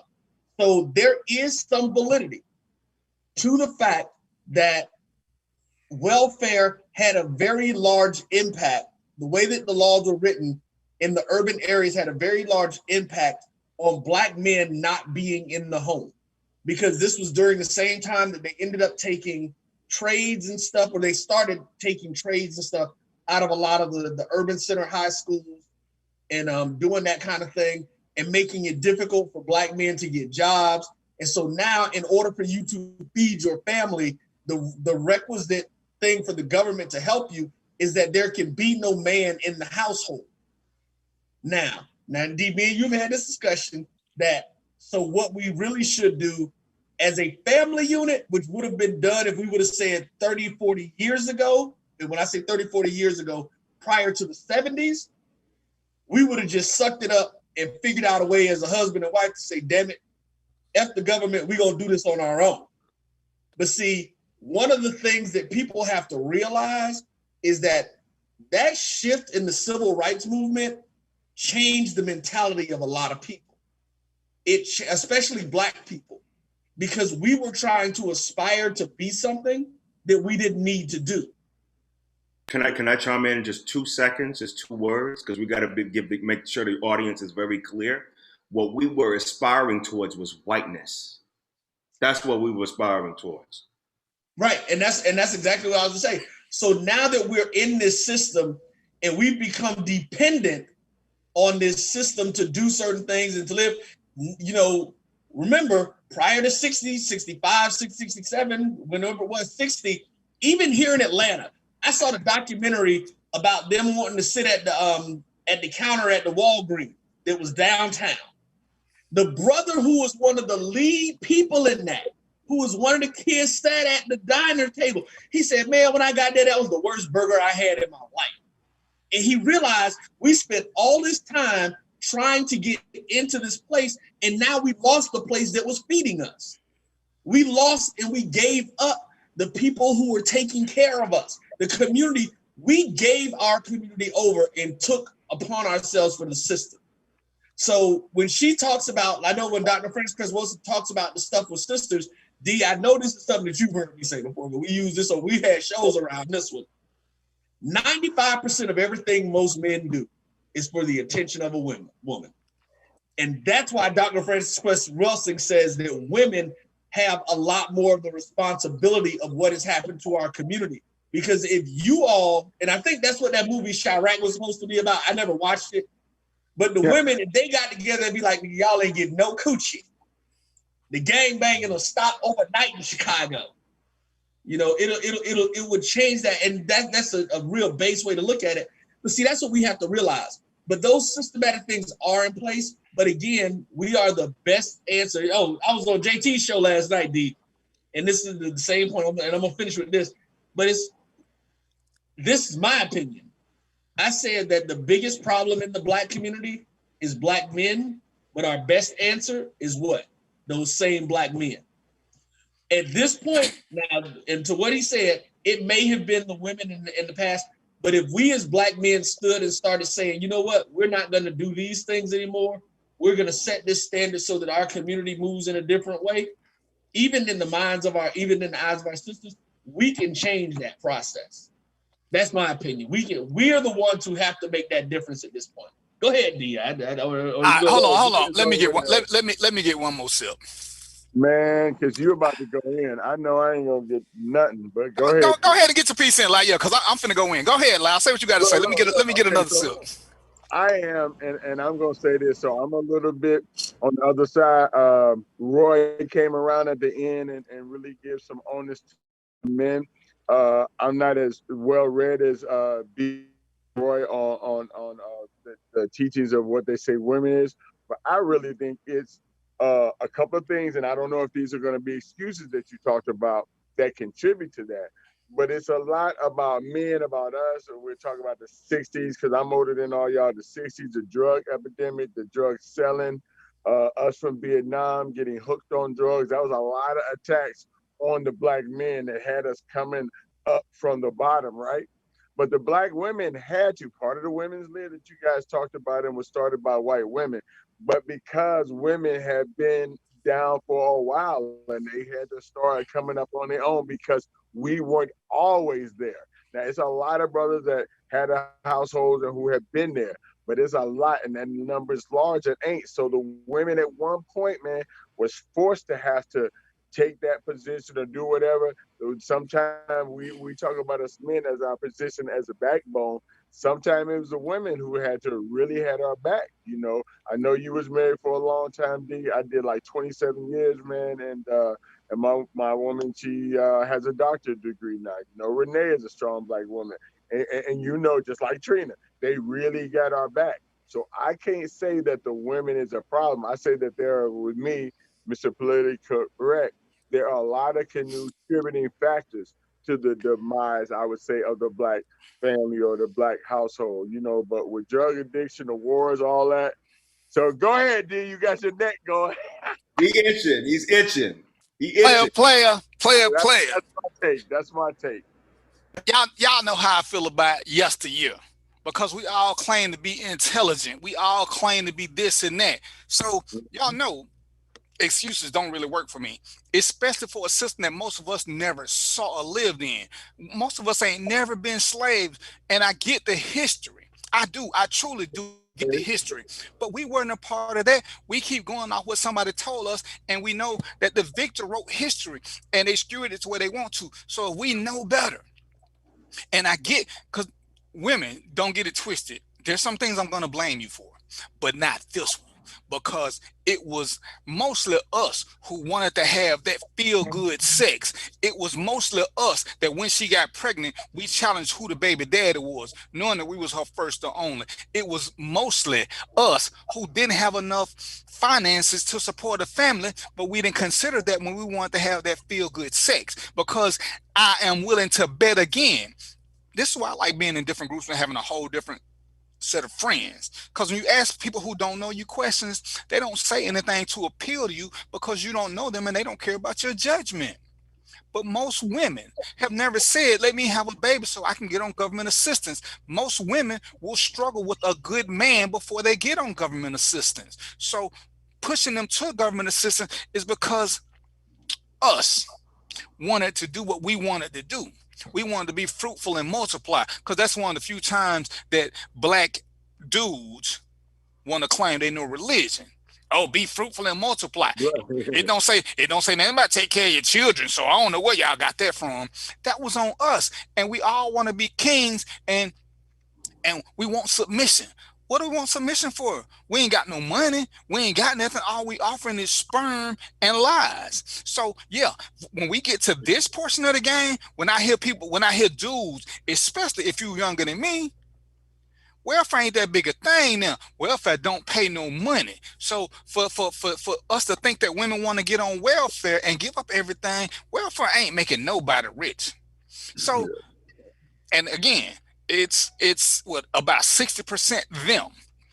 So we push this narrative because dudes, I ain't even gonna hold y'all accountable for this, but dudes don't want to take care of theirs. So what they do is they leave the woman stranded while they get their Jordans and they contribute $15, $20, $50 a week. But if the woman look like she got something, they contribute even less because she don't need my help now. Oh, she independent, she don't need me. She didn't make that baby independently. And you know, when I did another little survey. The first time you were with your with your child's other parent, whose idea was it not to wear a condom? And most people said it was the man's idea, because the man, and fellas, I don't know if y'all ever said this, but y'all know dudes have said it. Oh, you know, if something happened, baby, I love you, I'm gonna be with you forever. And forever only lasts until you 6 months pregnant, because in the beginning pregnancy, because I listen to dudes all the time, oh, they all happy and excited and whatever, and then they realize they don't have to give up some things, and then all of a sudden it become a problem. They don't want to be put on. They don't want to be put on paper because they take care of theirs. But taking care of theirs mean $100 a month.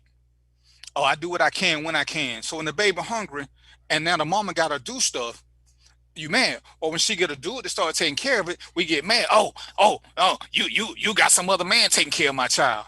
Well, you ain't. So what am I supposed to do? Because, and I've seen this way too many times. Dudes, when they see a woman when she's going through struggle and she coming up, they want to wait her out. When she come back, yeah, she gonna come back crawling back to me because she gonna need this little $15, $20. Why are women having to work so hard while we don't do shit? Because again, if we go back to this whole crack epidemic thing and all these other things, the military didn't have a lot of standards in the 70s and the 80s. Anybody could have joined, but dudes chose not to. And you know why a lot of them got into drugs and other illegal shit? Because it kept them out of the system so that their child support can never take their money. Because all these drug dealers who got all this money, they the shittest ones about paying child support. Why is that? Because you can't track their funds. So when we keep talking about what we gonna do while we strong, while we this, while we that, you know, I'm gonna raise up the Brian and call him names. I'm gonna challenge Lyle. I'm gonna fight Lyle about some girl he bought some drinks for. And I don't like Roy because he low key trying to take care of my kids, which is some BS. Because I can take care of my own kids, brother. This is on men. Women made some bad decisions, but a lot of bad decisions they made, someone was just bad because they lied to themselves because they thought they could change the brother. But a lot of them were bad because the brother lied to them and said, "You're gonna be the one. I'm gonna be here with you forever." And again, forever only lasted 6, 7 months. And as I'm watching these sorry dudes, because that's what I refuse to call males men. We brought about this because you see some of these women, and I don't know who raised y'all, but a lot of us who were raised by single parents saw our mama work 2 or 3 jobs, while the other parent didn't work no job or work one and complained about that one. Oh, I can't get no sleep. All I'm doing is working. Well, you should have thought about that when you want to have that good feeling sex. But no, we choose to blame. Oh, you know, she was fast. D, what happened? Okay, I hit the mute button. Can you hear me now? Yeah, she was sleeping with Brian and Roy and Lyle. How she gonna say the baby mine? But if I thought that, why was I having unprotected sex with her if I thought she was a neighborhood tramp? So we don't want to take that. We don't want to take that responsibility, because I'm going to pick all y'all right now and raise your hand if I'm lying. If a woman that you messing with, even on a situationship basis, are you having unprotected sex with her if you think she sleep with 3, 4 other brothers? Of course not. So when you choose, you choose whether or not you're going to wear that condom. Listen, I was about to say something. I was about to say, even if she's sleeping with me, I need to make sure, because I know how I am. I need to make sure it was a joke. Don't worry. And I get you, but D, let me jump in real quick, because I want to make something. I want to make something clear about my position on it, because I'm not sure if everybody had it. The thing that I was agreeing with Brian about was about the readings and the teachings of Dr. Francis Cress Welsing. Oh, and I'm cool with what y'all saying. Hold on. Let me clarify real quick, because I actually feel like, and this is where I think this is one of the ways that me and you differ. I really do feel like that the system had an extremely large impact on that, and that's why I was trying to say at the end that it was really the decisions of it was both men and women. I do ultimately think, at the end of the day, I always ultimately think that men are going to be the ones that we are the ones who have to make the first set of changes, because we've got to say again that it was a sacrifice. I'm hearing you say it was a sacrifice for us. So you're saying that it was conscious for Black men back then to give up their roles in the home and allow the sister to have her child, government money versus the brother kind of figuring it out? I think it was both of not just the man. It was both the man and the woman who came to that decision. Because see, listen, and D, just like you say something all the time. It's one thing to talk about fighting through the struggle until both of y'all are sitting there with the babies crying, not baby, but babies crying, and not being able to feed them. And I've been in a situation, and like I said, I saw somebody post something, and you even made I think it was Lee that I saw, when they made a comment about stuff, or you made the comment about going into and dealing with child support and stuff. See, I'm one of the dudes that's on the other side of that. You know what? I was doing what I was supposed to do. And still, because D, you remember, and I talked about it because you can Google it and find it. I was in jail for 2 weeks because my ex lied to the state of Florida about some stuff. Literally telling them I wasn't doing what I was actually doing, what I was supposed to be doing. And so we have that situation that when we do get in there, and those are choices again. Ultimately, what do I have to deal with? I made the choice that this was the person I was going to lay down with. I got to ultimately accept some responsibility, but I'm not going to accept responsibility for something that I know that I had no part in this action. Me going to jail should not have even been an option. But even the judge and the prosecutor both looked at me afterwards and was like, it's obvious that you followed all of the rules of what you were supposed to be doing. But because she made one statement to them, it changed my entire life in that sense. So that's why I'm saying we have to take the full responsibility of the choices that we made, where, like Brian said, you want to call them sacrifices, and we didn't sacrifice like we probably should have, is really what we should have done. We should have sacrificed and stuck together in both senses, because don't tell me, D, that you ain't never been in the house with a contentious woman who mad that you ain't doing something now.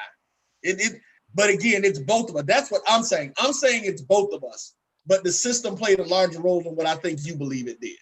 And even with that contentiousness, when I left my last wife, one of the first things I wanted to do was put myself on paper. You know why? Because one, and this is where I got a little advantage, because I know the system. But as long as I'm paying through them, see, there's no he said, she say shit no more. And I get why people want to pay. I get that. I ain't knocking you. I'm telling you, it's gonna come back to bite you, because there is no record. Once you pay through the government, she can say whatever she want to say. But you know what they got to do? They got to go back and look through their record. Because my pay stub's showing what they deducted. So if the system messed up and didn't send her a check, guess who ain't affected? But you know what? I made sure that I could afford this. And this is my whole issue, because men, and this is why I hate that whole king thing. I got mad respect for Brian, but I can't call Brian a king. I don't know him like that. I don't know Roy like that. I don't know Lyle like that. That's an overused term, and it don't mean shit. But we get so caught up in wanting to be shit that we ain't living that life. Hey, I'd rather be surrounded by warriors than royalty, because when it's time to fight, you know what? Brian talk a lot of shit, but I believe me and Brian go for a drink when somebody raise up. Oh, we swinging and running. We ain't finna stay there and try to fight out your end, because I ain't trying to go to jail. But, we swinging. Hey, I keep bail money ready. And I laugh about it all the time. But I said, shit, that's why I go out with a fake ID, so I can drop that when I'm running out, so they looking for somebody else. I ain't got no shame. Fail to plan to fail. That's my mindset.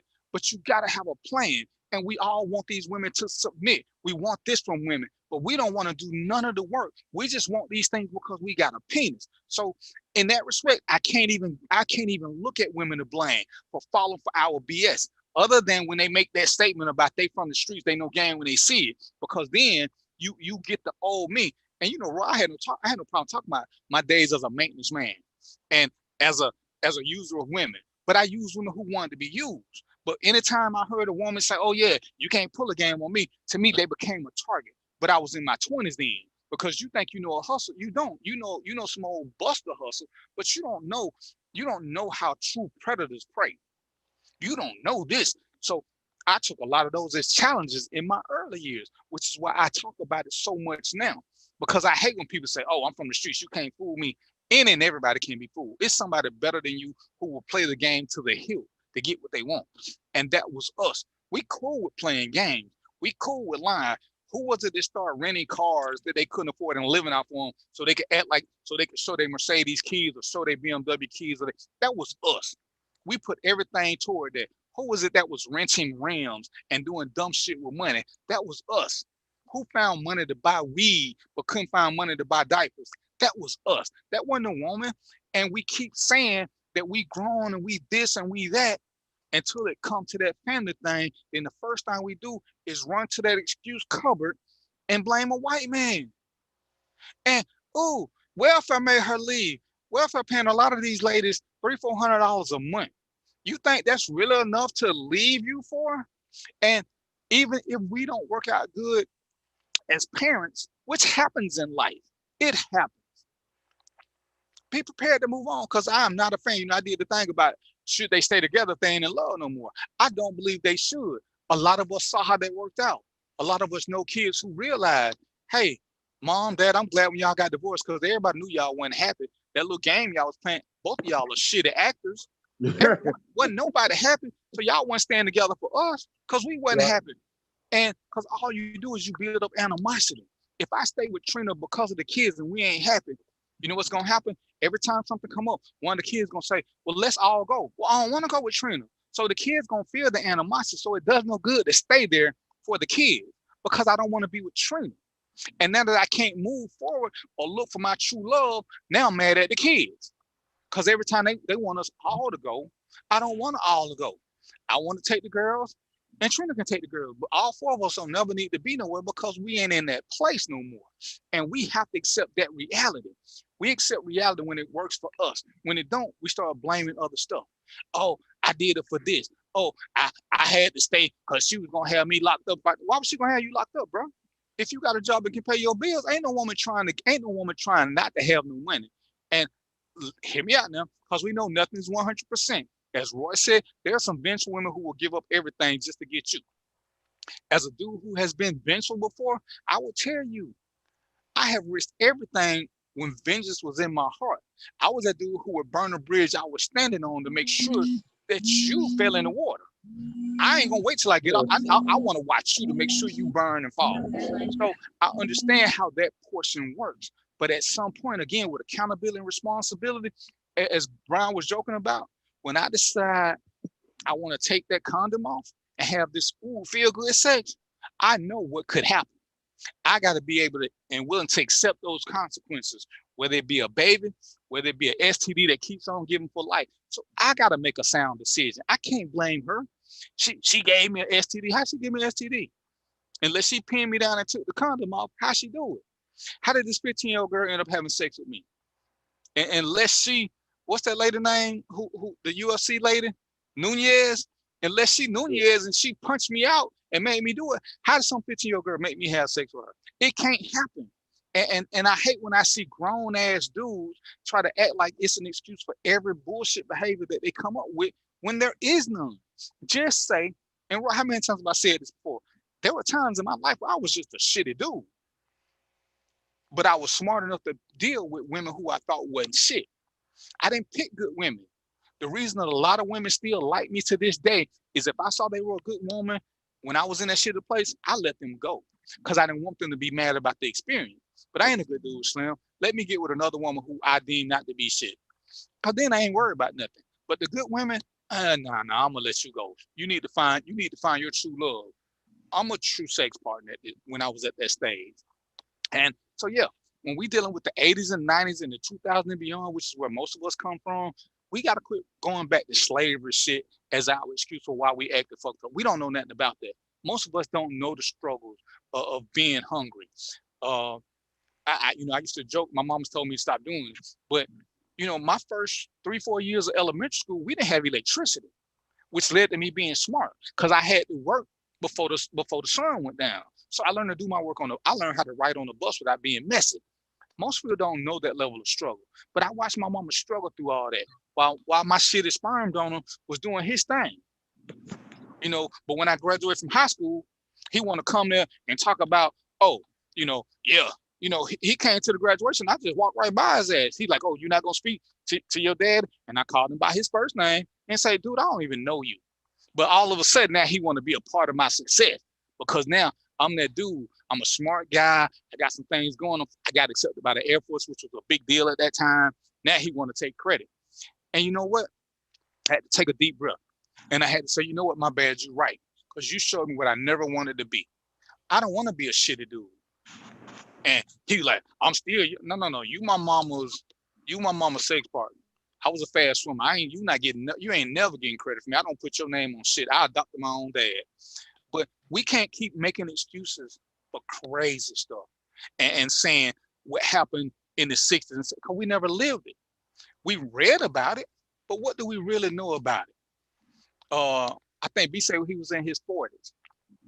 For those of us who were, when crack came out in the 80s, for those of us who lived that and we saw the destruction, Roy, Lau, we saw the destruction, we saw the drive-by shootings, we saw all the parents that were selling their kids. We know how that, we know. So we're not even mad at the crime bill because we lived the destruction that was coming through.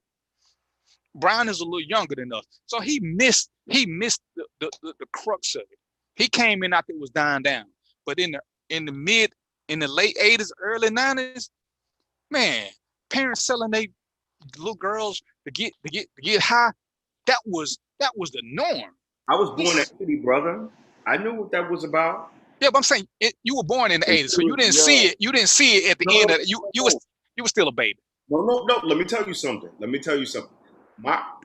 Some of my earliest memories. I was having a conversation with my mother maybe about a month ago. Some of my earliest memories are at 3, most likely 4 years old. Seriously, because I can recount things that I did when I was probably 2. I'm sorry, not 2, but definitely 3 years old.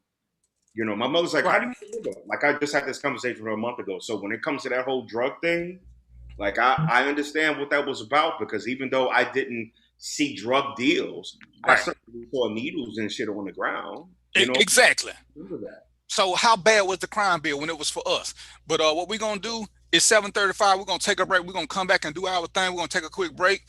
So Roy, take us out of here, and I'll see y'all in a sec. Random Thoughts. This is Brian Fulford. AD Drew and I are co-hosts of the BCSN Sports Wrap. We talk about all things related to HBCU athletics. From the games, teams, coaches, and fan interest stories, we cover it all. You can find our shows on Facebook at BCSN Sports Wrap, YouTube at MyJBN Online, and everywhere you listen to podcasts like Anchor, Spotify, Google, and Apple Podcasts. You can also find the show on the Jericho Broadcast Network's app. Make sure to download. We look forward to you joining the conversation and being a part of the show. Since 2002, Empowerment Resources, Inc., a nonprofit organization, has empowered more than 1,500 youth and adults in Duval and surrounding counties through its programs Journey into Womanhood, Girls Mentoring, Life Skills for Teens, and Parenting Education Coaching. To get involved with programs, volunteer, or donate, visit www.empowermentresourcesinc.org. Follow us on social media, facebook.com/empowerment.resources and instagram.com/empowermentJAX. The human voice has always connected audiences with experiences. Major brands all across America have trusted Kever's voice time and time again. Conversational, powerhouse, intelligent, and sincere. That's the voice you need for your creative marketing process. KEAVERSVOICE.com. Kever's Voice, Kever's Voice, KeversVoice.com. Always on, all the time. The Cuvée Group is a Florida-based marketing and training consulting firm. We help businesses communicate to their target audience and engage them in conversation. We also help to expand their audiences, which will ultimately result in growth for those organizations. In addition to being a certified constant contact specialist, my colleagues and I are also certified in John Maxwell Leadership Principles. We use these proven principles to conduct workshops, training, and private coaching sessions for individuals and companies looking to take things to the next level. Contact us to schedule a free consultation. Issues today, don't delay, call Cuvée. At Hampton Law, our primary goal is to provide non-traditional yet effective solutions and redefine the approach to client legal concerns. As your trusted legal advisor, we believe in sophisticated, personalized services that eliminate the confusion and complexity sometimes associated with legal matters. Our high standard for client care and concern, coupled with our extensive legal knowledge and skills, make Hampton Law a resource focused on the protection of the client's interest and overall goals. We value our clients and truly enjoy working with them. Visit thamptonlaw.com to conveniently schedule an appointment online. Tamika Hampton Esquire, 1631 Rock Springs Road, Suite 336, Apopka, Florida, 407-494-1471. thamptonlaw.com.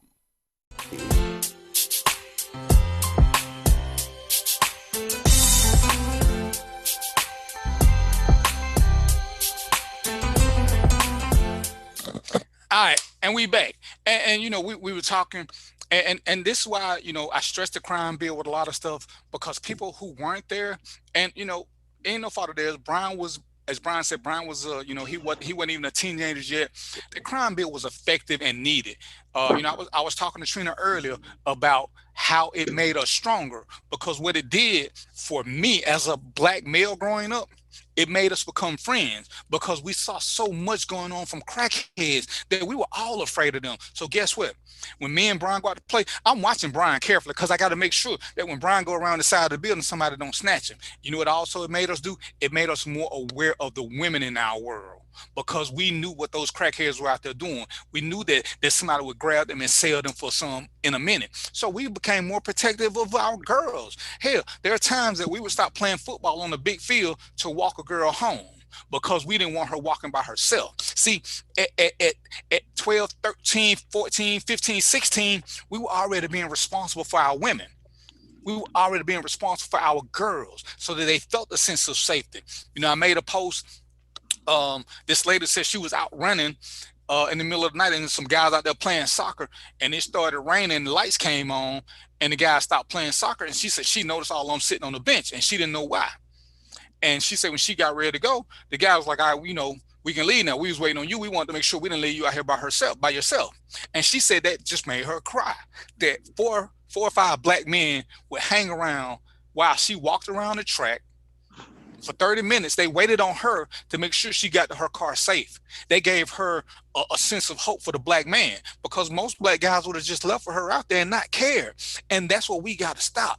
That's why, you know, anytime I see black dudes hollering, oh, she ain't this, she ain't that, she ain't my woman, she ain't my mama, she ain't this. How ignorant do you gotta be? This is the carryover that we need to start. This is the symptom that we need to start pressing to our women, that whenever they see us, they should automatically feel safe.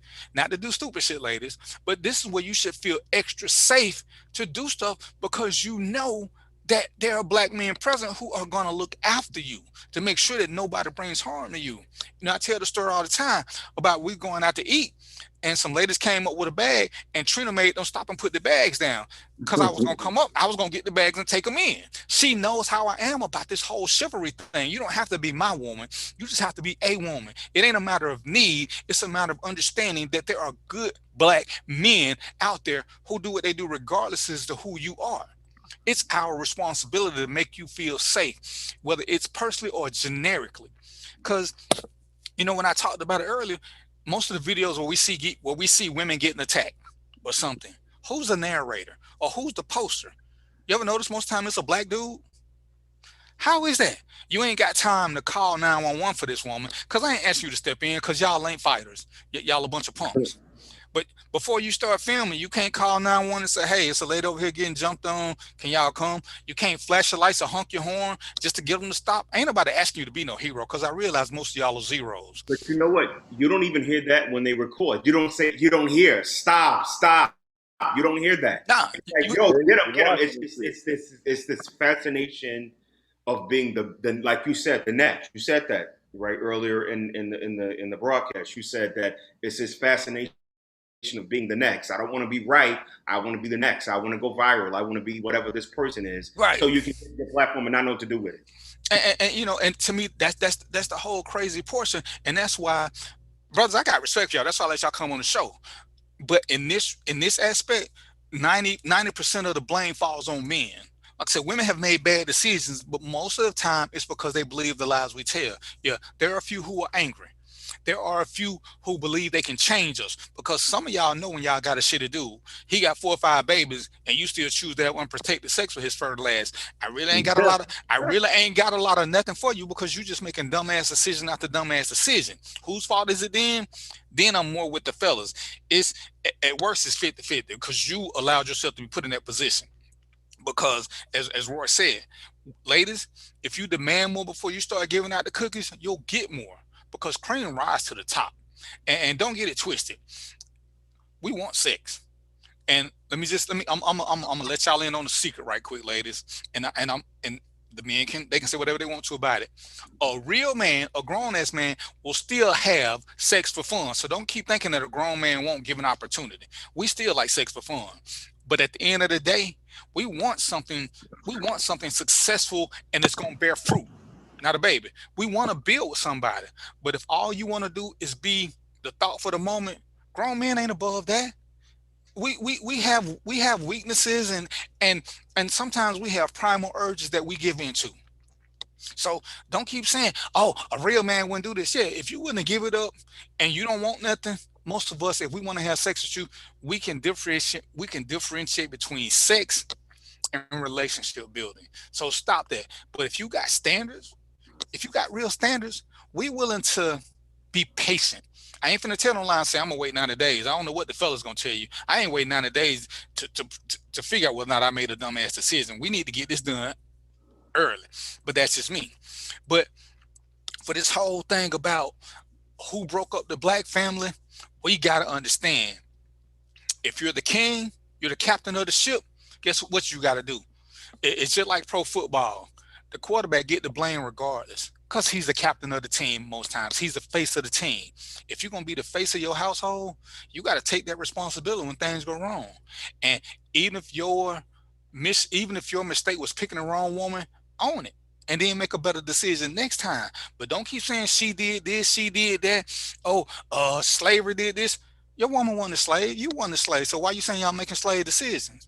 Because we all claim to be woke and knowledgeable and this, until it comes time to be accountable and responsible. And like I say, that's why, Lyle, my guy, we fuss all the time. I fuss at Roy. But me and Brian, we probably have more heated discussions with each other on Facebook. And as I said with some other people, the reason why I like doing it on Facebook, especially with people like Brian, is because I need for people to see subconsciously that two black men can have different views, go at it, and still not exchange harsh words. It's okay to have disagreeable dialogue. Me and Barbara have had raised temperature conversations without calling each other names. Sometimes I do it just so people can see this is how grown people do shit. You can get your point across. You can be passionate about it. We can be at South Pole, North Pole, and it's okay to have differing conversations, even to the point of using all caps, even to the point of asking somebody, what the hell are you thinking? But we never get into name calling. Brian ain't never called me stupid. Barbara ain't never called me stupid. They be like, now Brian put, what the hell are you talking about? And that's probably as disrespectful as it get. But we keep going, and it's a reason. I tell people all the time, these are the conversations that are needed so that people can see that these things going. Because too many times people like, oh, I'm gonna just block them. Well, unless you're disrespectful, I ain't gonna block you. I want you to get out what you're saying, because it might resonate with somebody. It might even appeal to somebody who can explain it better. And maybe I'm just missing it because of your presentation, because a lot of times presentation is everything. Because if you can I jump in? Yeah, jump on in, bro. So here's the thing, because I may not have called you stupid, but I do call people in general stupid. Oh, I know it. I seen it all the time. I do, because here's the thing. I think that if you give me an isolated incident, I can have an isolated perspective. But when I see things from a cultural lens, that I got to be able to appropriate it so it makes sense for the culture. And I think that in order for you to change the culture, that has to be done on an influential and then an incremental level. And so, just so people know, you come to my platform and I call it stupid motherfuckers because I have a tendency to do that. That's what it's about. So, okay. But and that's the point. Because sometimes honesty is what it is. Sometimes honesty is harsh and hurtful. But sometimes you just got to stop people dead in their track. But when you got somebody who's saying something that you disagree with, and you don't know why you disagree with other than the way you feel, you're a little bit more open-minded. And that's all I'm saying we got to do. It's not necessary that we all get along. It's not necessary that we all believe in the same thing, other than getting us to the top. Multiple streams of income should be a thought process, not just for money, but for survival. If we take multiple avenues, and I talked about this before, anytime you're building something and you have a single point of failure, you have nothing. If one something can stop your whole thing, you are already preparing yourself for failure. Like, oh, if you got different ways, that means you don't think your way gonna work. No, that's stupid. That just means, hell, most of us know 3 or 4 different ways to get home. Why is that? Because one day there may be a wreck. One day there may be this. So it's called planning. It's called pre-planning, so that when something hits you, I teach at the academy, and I teach everybody, when I teach officer survival, I do different things to take you out of your system. I do a whole class where I handcuff your hand to something so you can't use it, so that you have to use your other hand, because I need to take away what you want to do under normal situations. Emergencies don't happen under normal situations. You got to be able to cope. As you know, y'all know I'm a Patriot fan. It's called situational life. I can sit there and say, well, you do this. Oh, I'm going to go to the bank. Well, I'm going to do this. Well, if I take something away from you, which is, I know your first avenue, what's your second avenue? Well, I ain't think about all that. You know, when I get shooters, and Brian is a shooter, he like guns. And I take Brian to the range. When I tell Brian to put his right hand in his pocket and shoot this grouping he's talking about, the world is different. No, I'm right-handed. I know. But what happened if your right hand get out of commission? Now what you going to do? Oh, because you think, the bad guy going to know to shoot you on your left side so that you can keep. And see, these are the things that we don't prepare for.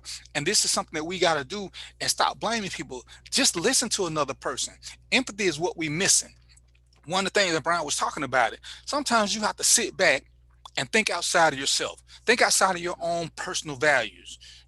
With this whole political situation, I know what's good for me. But for the most part, I believe in what's better for most people. I made money doing all of this, but I run security. The fact that everybody was scared and wanted security more, it was good for me in my business. Do I want the world to live that way? No, I don't. If having better health care for everybody meant my taxes had to go up, guess what? I would be cool with that. But there are a lot of people who don't want their tax to go up for the wealth, for the benefit of the people. I get them. So yeah, you ain't gonna like this. But before you start saying what everybody should do, don't compare you to everybody else. That's what I say. I intentionally let people who I don't know into my social world, because I want to get different opinions. When I do shows, sometimes it ain't how I feel. I tell you what other people are saying and what the masses say. Because if I got three co-hosts with me here. If we all agree that something should be the same way, that means it's 4 people. But if I go to a group and 27 people say a different way, us 4 don't even matter. So we're not the majority. So if the majority says this is this, how do us 4 get our point across? See, we got to do it differently that way. And people say, oh, I don't do this. You're not the majority. You're not the majority. You got to look and understand this. And we have to do a better job of, because individually, none of us may never say a bad thing about black women. And hell, look at Roy Page. Roy say black women rock, and Roy loves black women. I'm notorious. I will only date black. I will sleep with a white girl, but I'm not going to seriously date. I ain't got no shame in that. I don't know what Brian and Lyle's philosophy is, but that's who I am. But does that make me wrong? If Brian want to date a white woman, and I ain't saying he do, I'm just using him because I know he ain't sensitive. That's his prerogative. If it makes him happy, guess what? As his friend, and I'm gonna say we friends, even though we ain't never met. As his friend, I'm gonna be happy for him. Yo. So would there be an instance where you would condone me dating a white woman? Yeah, if it was Karen. Condone me dating a Karen? Yeah, if he was dating a Karen, I might have an issue with that, Brian. All right. Yeah. That makes sense. But I don't even attract Karens. Right, but you know, you asked me, so I was trying to think, why would I not like it? You know what I'm saying? But it's like I said with my kids, as long as she's good, you and you happy, I ain't got no beef. Hell, if you want to date a Great Dane, as long as you and a Great Dane happy, I don't care. It doesn't affect me and my world. So why would I let it come in if that's what you like, and that's what I don't get about us when we want to denigrate people. How bad is it really affecting your world? You know, some of y'all want shit before Harris. Some of y'all want shit before Malcolm X. So why are all these people bothering you? Because life goes on. And what's that face for, Roy? Goodness gracious. So that was that Great Dane comment, bro. I'm like, look, you know, I may deal with a white boy, but I'm be mad, but I don't know about the Great Dane. I'm like, come on with that. I'm like, we got some issues. We need to figure that out. Right. So, that's all. Yeah, Lee, and if a black woman want to date white, I don't care. Whatever makes her happy. I'm not finna sit her and say, oh yeah, white man gonna treat you just as bad. Cause of me, that's stupidity. Hell, you know, I made a joke like hold on. Let's get something straight. Leslie, that was Darren that said that he'll smash a white chick but won't date one. I ain't got nothing against him, but I want to marry a black woman. Hold on. That was him. That's him right there. Leslie, welcome to the show. I ain't sure who you are, but yeah, I don't have nothing against white women. I think I have seen some really beautiful white women. I will give anybody their credit. Yo, D, no doubt.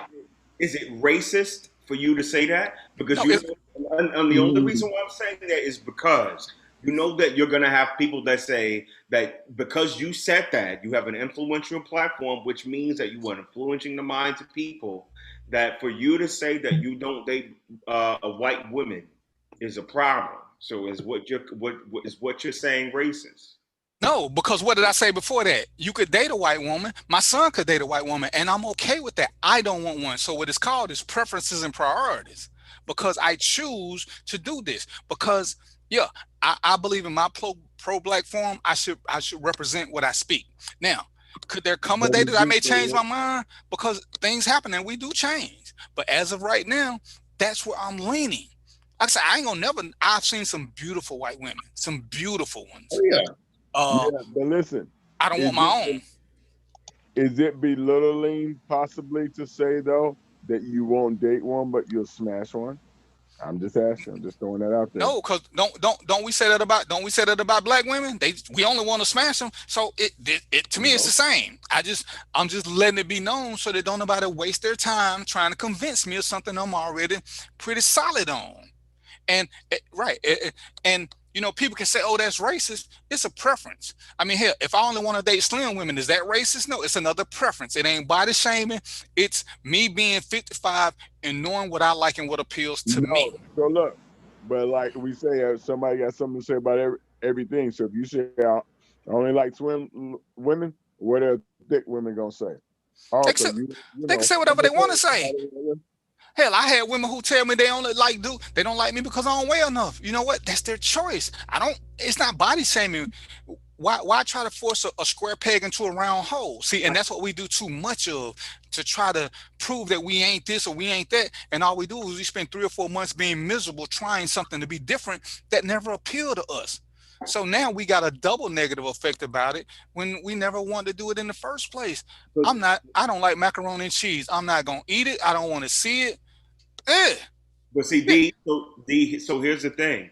I think that the conversation that's happening now is that because there is such thing as a wealth gap, because there is such a thing as oppression, because there is such a thing as objectifying people, is that you have to consider, not you, but in general, there's a consideration that the reason why people are choosing or not choosing, in a larger sense, people, is because of a racist paradigm that exists in that, keeping people out of wealth, keeping people out of position, because there's not, or there is a sense of, well, let me put you in this position because this is what I think about you and your community. That's why it's happening. But and that's the thing is, I think those exist when you say I won't date it, because if I say I won't date big women because they stink, then I'm being discriminatory, because that's not true. So if you got to throw a negative in there as a reason why you won't do something, to me, that's when you have more of a problem. I'm just saying they don't do it for me. So I'm not knocking them. As I said, I've seen beautiful white women. Hell, I think Queen Latifah's sex is hell. She's too big for me. But hey, don't be making them faces. No. What I'm saying is, who's gonna say that? We're talking from oppression, okay. Let me not say. Let me just not only speak on that, but we're talking about a lens that is specific, right? Because if the conversation is about the reason why people don't date people and people get in their feelings about it is because it is an oppressive thing. People don't want to date. Let's say, for example, right on a financial chart, in the country, white people up here. I don't make the rules. I'm reporting them. White people up here, Asian people, black people, Hispanic people. You may not necessarily have a Hispanic person who don't want to date you, but they want to date an Asian person. They may consider that to be, because they want to get into the wealth game, they may consider that to be oppressive. It ain't about it's not no longer about what you prefer. And they ain't gonna let you know because they don't want to be perceived that way. So what do you do with that? But that's the thing. We can't control how other people want to do stuff. And that's why I qualify mine. And I like when I talk about your show, I ain't gonna never knock another group because of my preferences. I just will state my preferences so that they're there. Now, if somebody want to try to change my mind, that's on them, but they can't get mad when my mind don't change, because at 55, I'm not open to a lot of stuff as I was at 25. And that's the whole thing. Like I say, even with macaroni and cheese, I don't like it. Trina macaroni and cheese look good. I still don't want no. I don't like mac and cheese. But try mine different. It's still macaroni and cheese. You may put some different stuff in it, but it's macaroni and cheese. I don't like macaroni and cheese. I ain't saying I don't like it because yours tastes bad. I'm just saying I don't like it because I don't like it. And that's where I think we got to start doing stuff, is speaking our truth without trying to denigrate somebody else. And to me, that's the crazy part. Why do I have to talk bad about white women or thick girls or girls with wigs just because they're not my preference? I can just say my preference is y'all ABC and let that be that. And that's what we got to get into. We don't have to speak negatively on something that we don't agree with just because it's not our preference. And that's all I'm saying. I ain't studying y'all about this mac and cheese. All right, it's almost 8 o'clock. Y'all trying to get me in trouble. Leslie, I ain't sure who you are, but I'm banning you from the show because you're trying to get me in trouble. I'm assuming you got to be one of Brian's friends, because that's what Brian's friends do. So what I'm gonna do is I'm gonna let everybody give a quick shout out. I'm gonna start with Lyle, because he's gonna be doing some things with makeup and more. And I'm gonna just say this for him right quick because I'm probably a little bit better speaker on the spot. He's gonna be doing some things. So ladies, we're gonna do some raffles pretty soon. So if you want a chance to have your makeup and more done by Mr. 976, we're gonna start doing some things, and we're gonna see where you are. And Lyle is gonna give he gonna give a couple of women a free makeover soon. But Lyle, tell them who you are, how to find your page, and what kind of stuff you do. Yep. Lyle Moore of Makeup and More. My Makeup and More on Facebook. Makeup_and_more. MOORE. That's on Instagram. So the underscore is just like separate the word. But professional hair makeup. My photos are all over. But yeah, we want to do this, and this is really something that I want to do, like from my heart. DVP is always giving people, opportunity and things like that. And, I know he got a lot of female viewers. So y'all ready. Once y'all start seeing them, my beauties of the week, every other Wednesday, then you don't want to be in that number. But you have the opportunity to get in this raffle, to communicate with DVP and let them know that, hey, you want to be a part of this, man. And we can hook it up. Beautiful women, that's my business. 15 years, Mac Cosmetics. Ain't no face I can't do. And I met this brother at a hair show, so I'm a vouch for him. I've been knowing Lyle probably over 20 years. And it's so crazy how many people we had in common, because we saw each other twice a year forever. And we always had a conversation. He was always a good dude. And, once we sit around and made a connection, we already had a bunch of connections anyway. It's a small world. Yes, sir.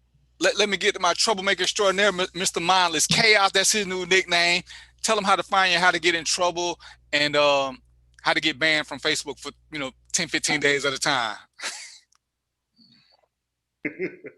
Yo, let me tell you something. So I think I'm probably going to change the name of my show after this because I like that name, Mindless Chaos, because I think it just, to me, in my Yeah. mind, it sort of represents what's happening here. But I appreciate that. I appreciate you for inviting me on, brother. I always appreciate this platform. I think that what you're doing here is phenomenal, and not just based on your message, but I think it's based on your purpose. And I think that what you're doing here, it will translate and live on forever. That's what is going to separate you from a lot of people. But in terms of what I'm doing and where y'all can catch me, Brian Reveals, just at Brian Reveals, you'll find me, whether it's whatever kind of social media.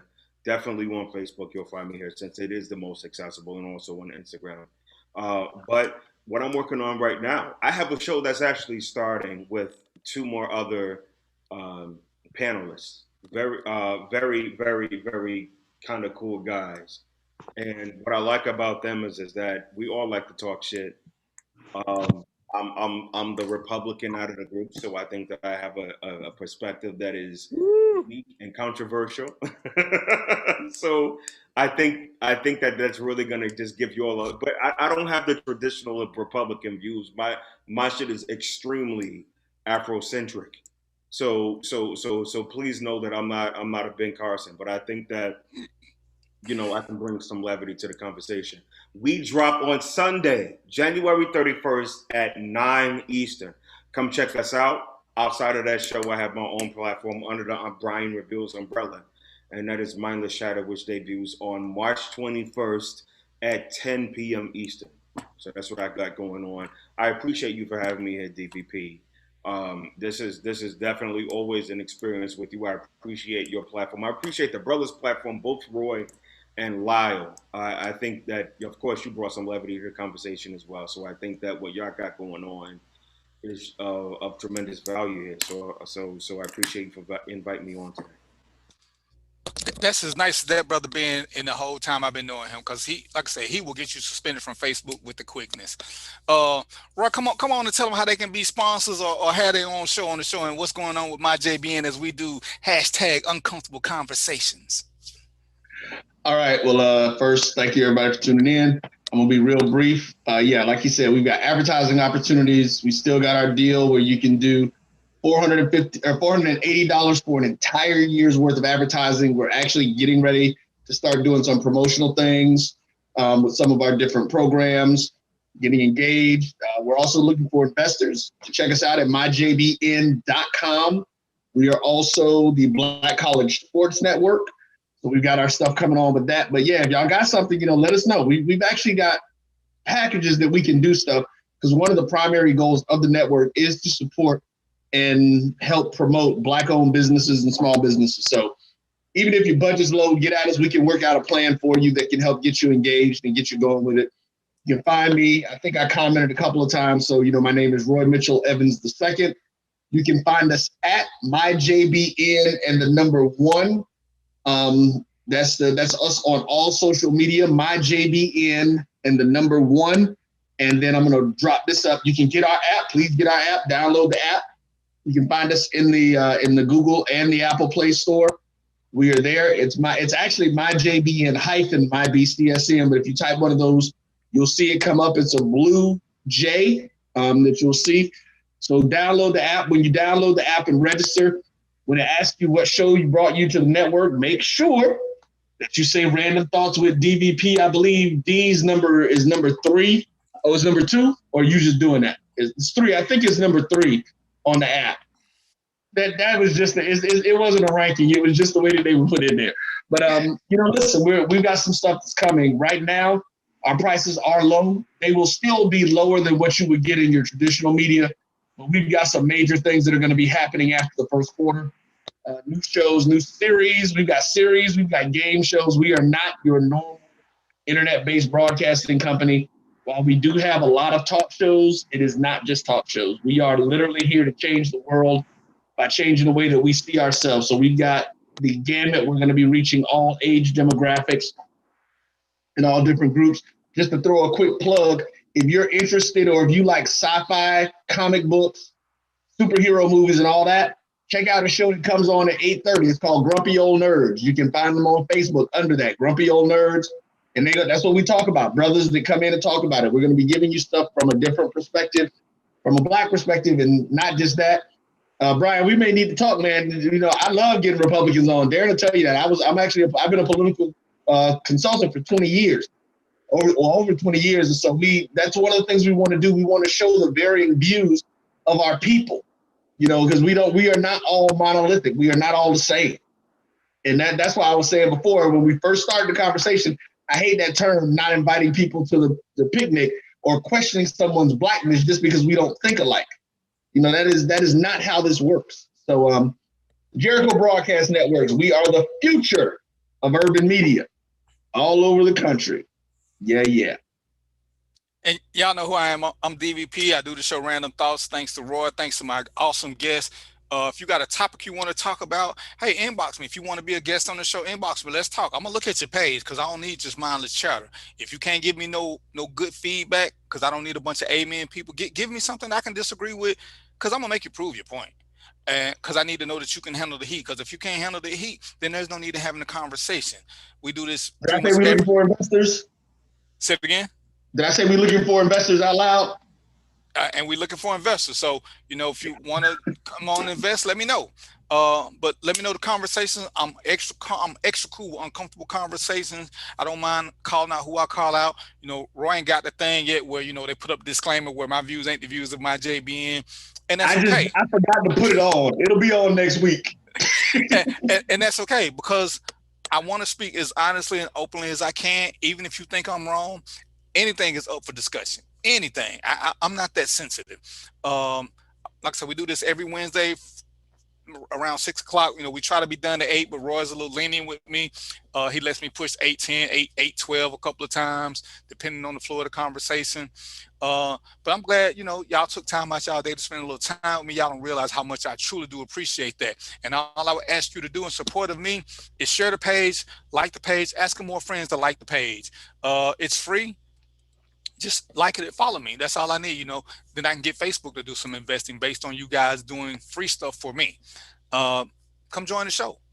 Look for my management team. They got stuff up all the time. They got, you know, they got good messages. They got thought-provoking messages. They got feel-good messages. The page is full of stuff every day, you know. So before I leave, let me give a quick shout out to my management team, Trina Marie, John L., Chris Trace, and Raylene, because they keep the page running. So let me just say this, ladies and gentlemen, don't tag me on one of the things on the page, because a lot of times I got nothing to do with them. I'm glad y'all like them, but a lot of times they're not mine. I got a team who takes care of that for me, kind of like Whoopi. So if it's something you don't like, hey, I'm going to take the blame for that. But I got a management team, and they're great. If you want to do a show, I'm telling you, get with Roy. I've been around the block. I've been to other places. I've been to 2-3 different stations. Get with Roy. You know, he don't want to come on the show, but when you get a good topic, he got to come on in, because that's what he do. All right. So until next time, I will see you guys. The blue is gone, so y'all know what it is. Until next week, peace, popcorn, and chicken grease, and we out.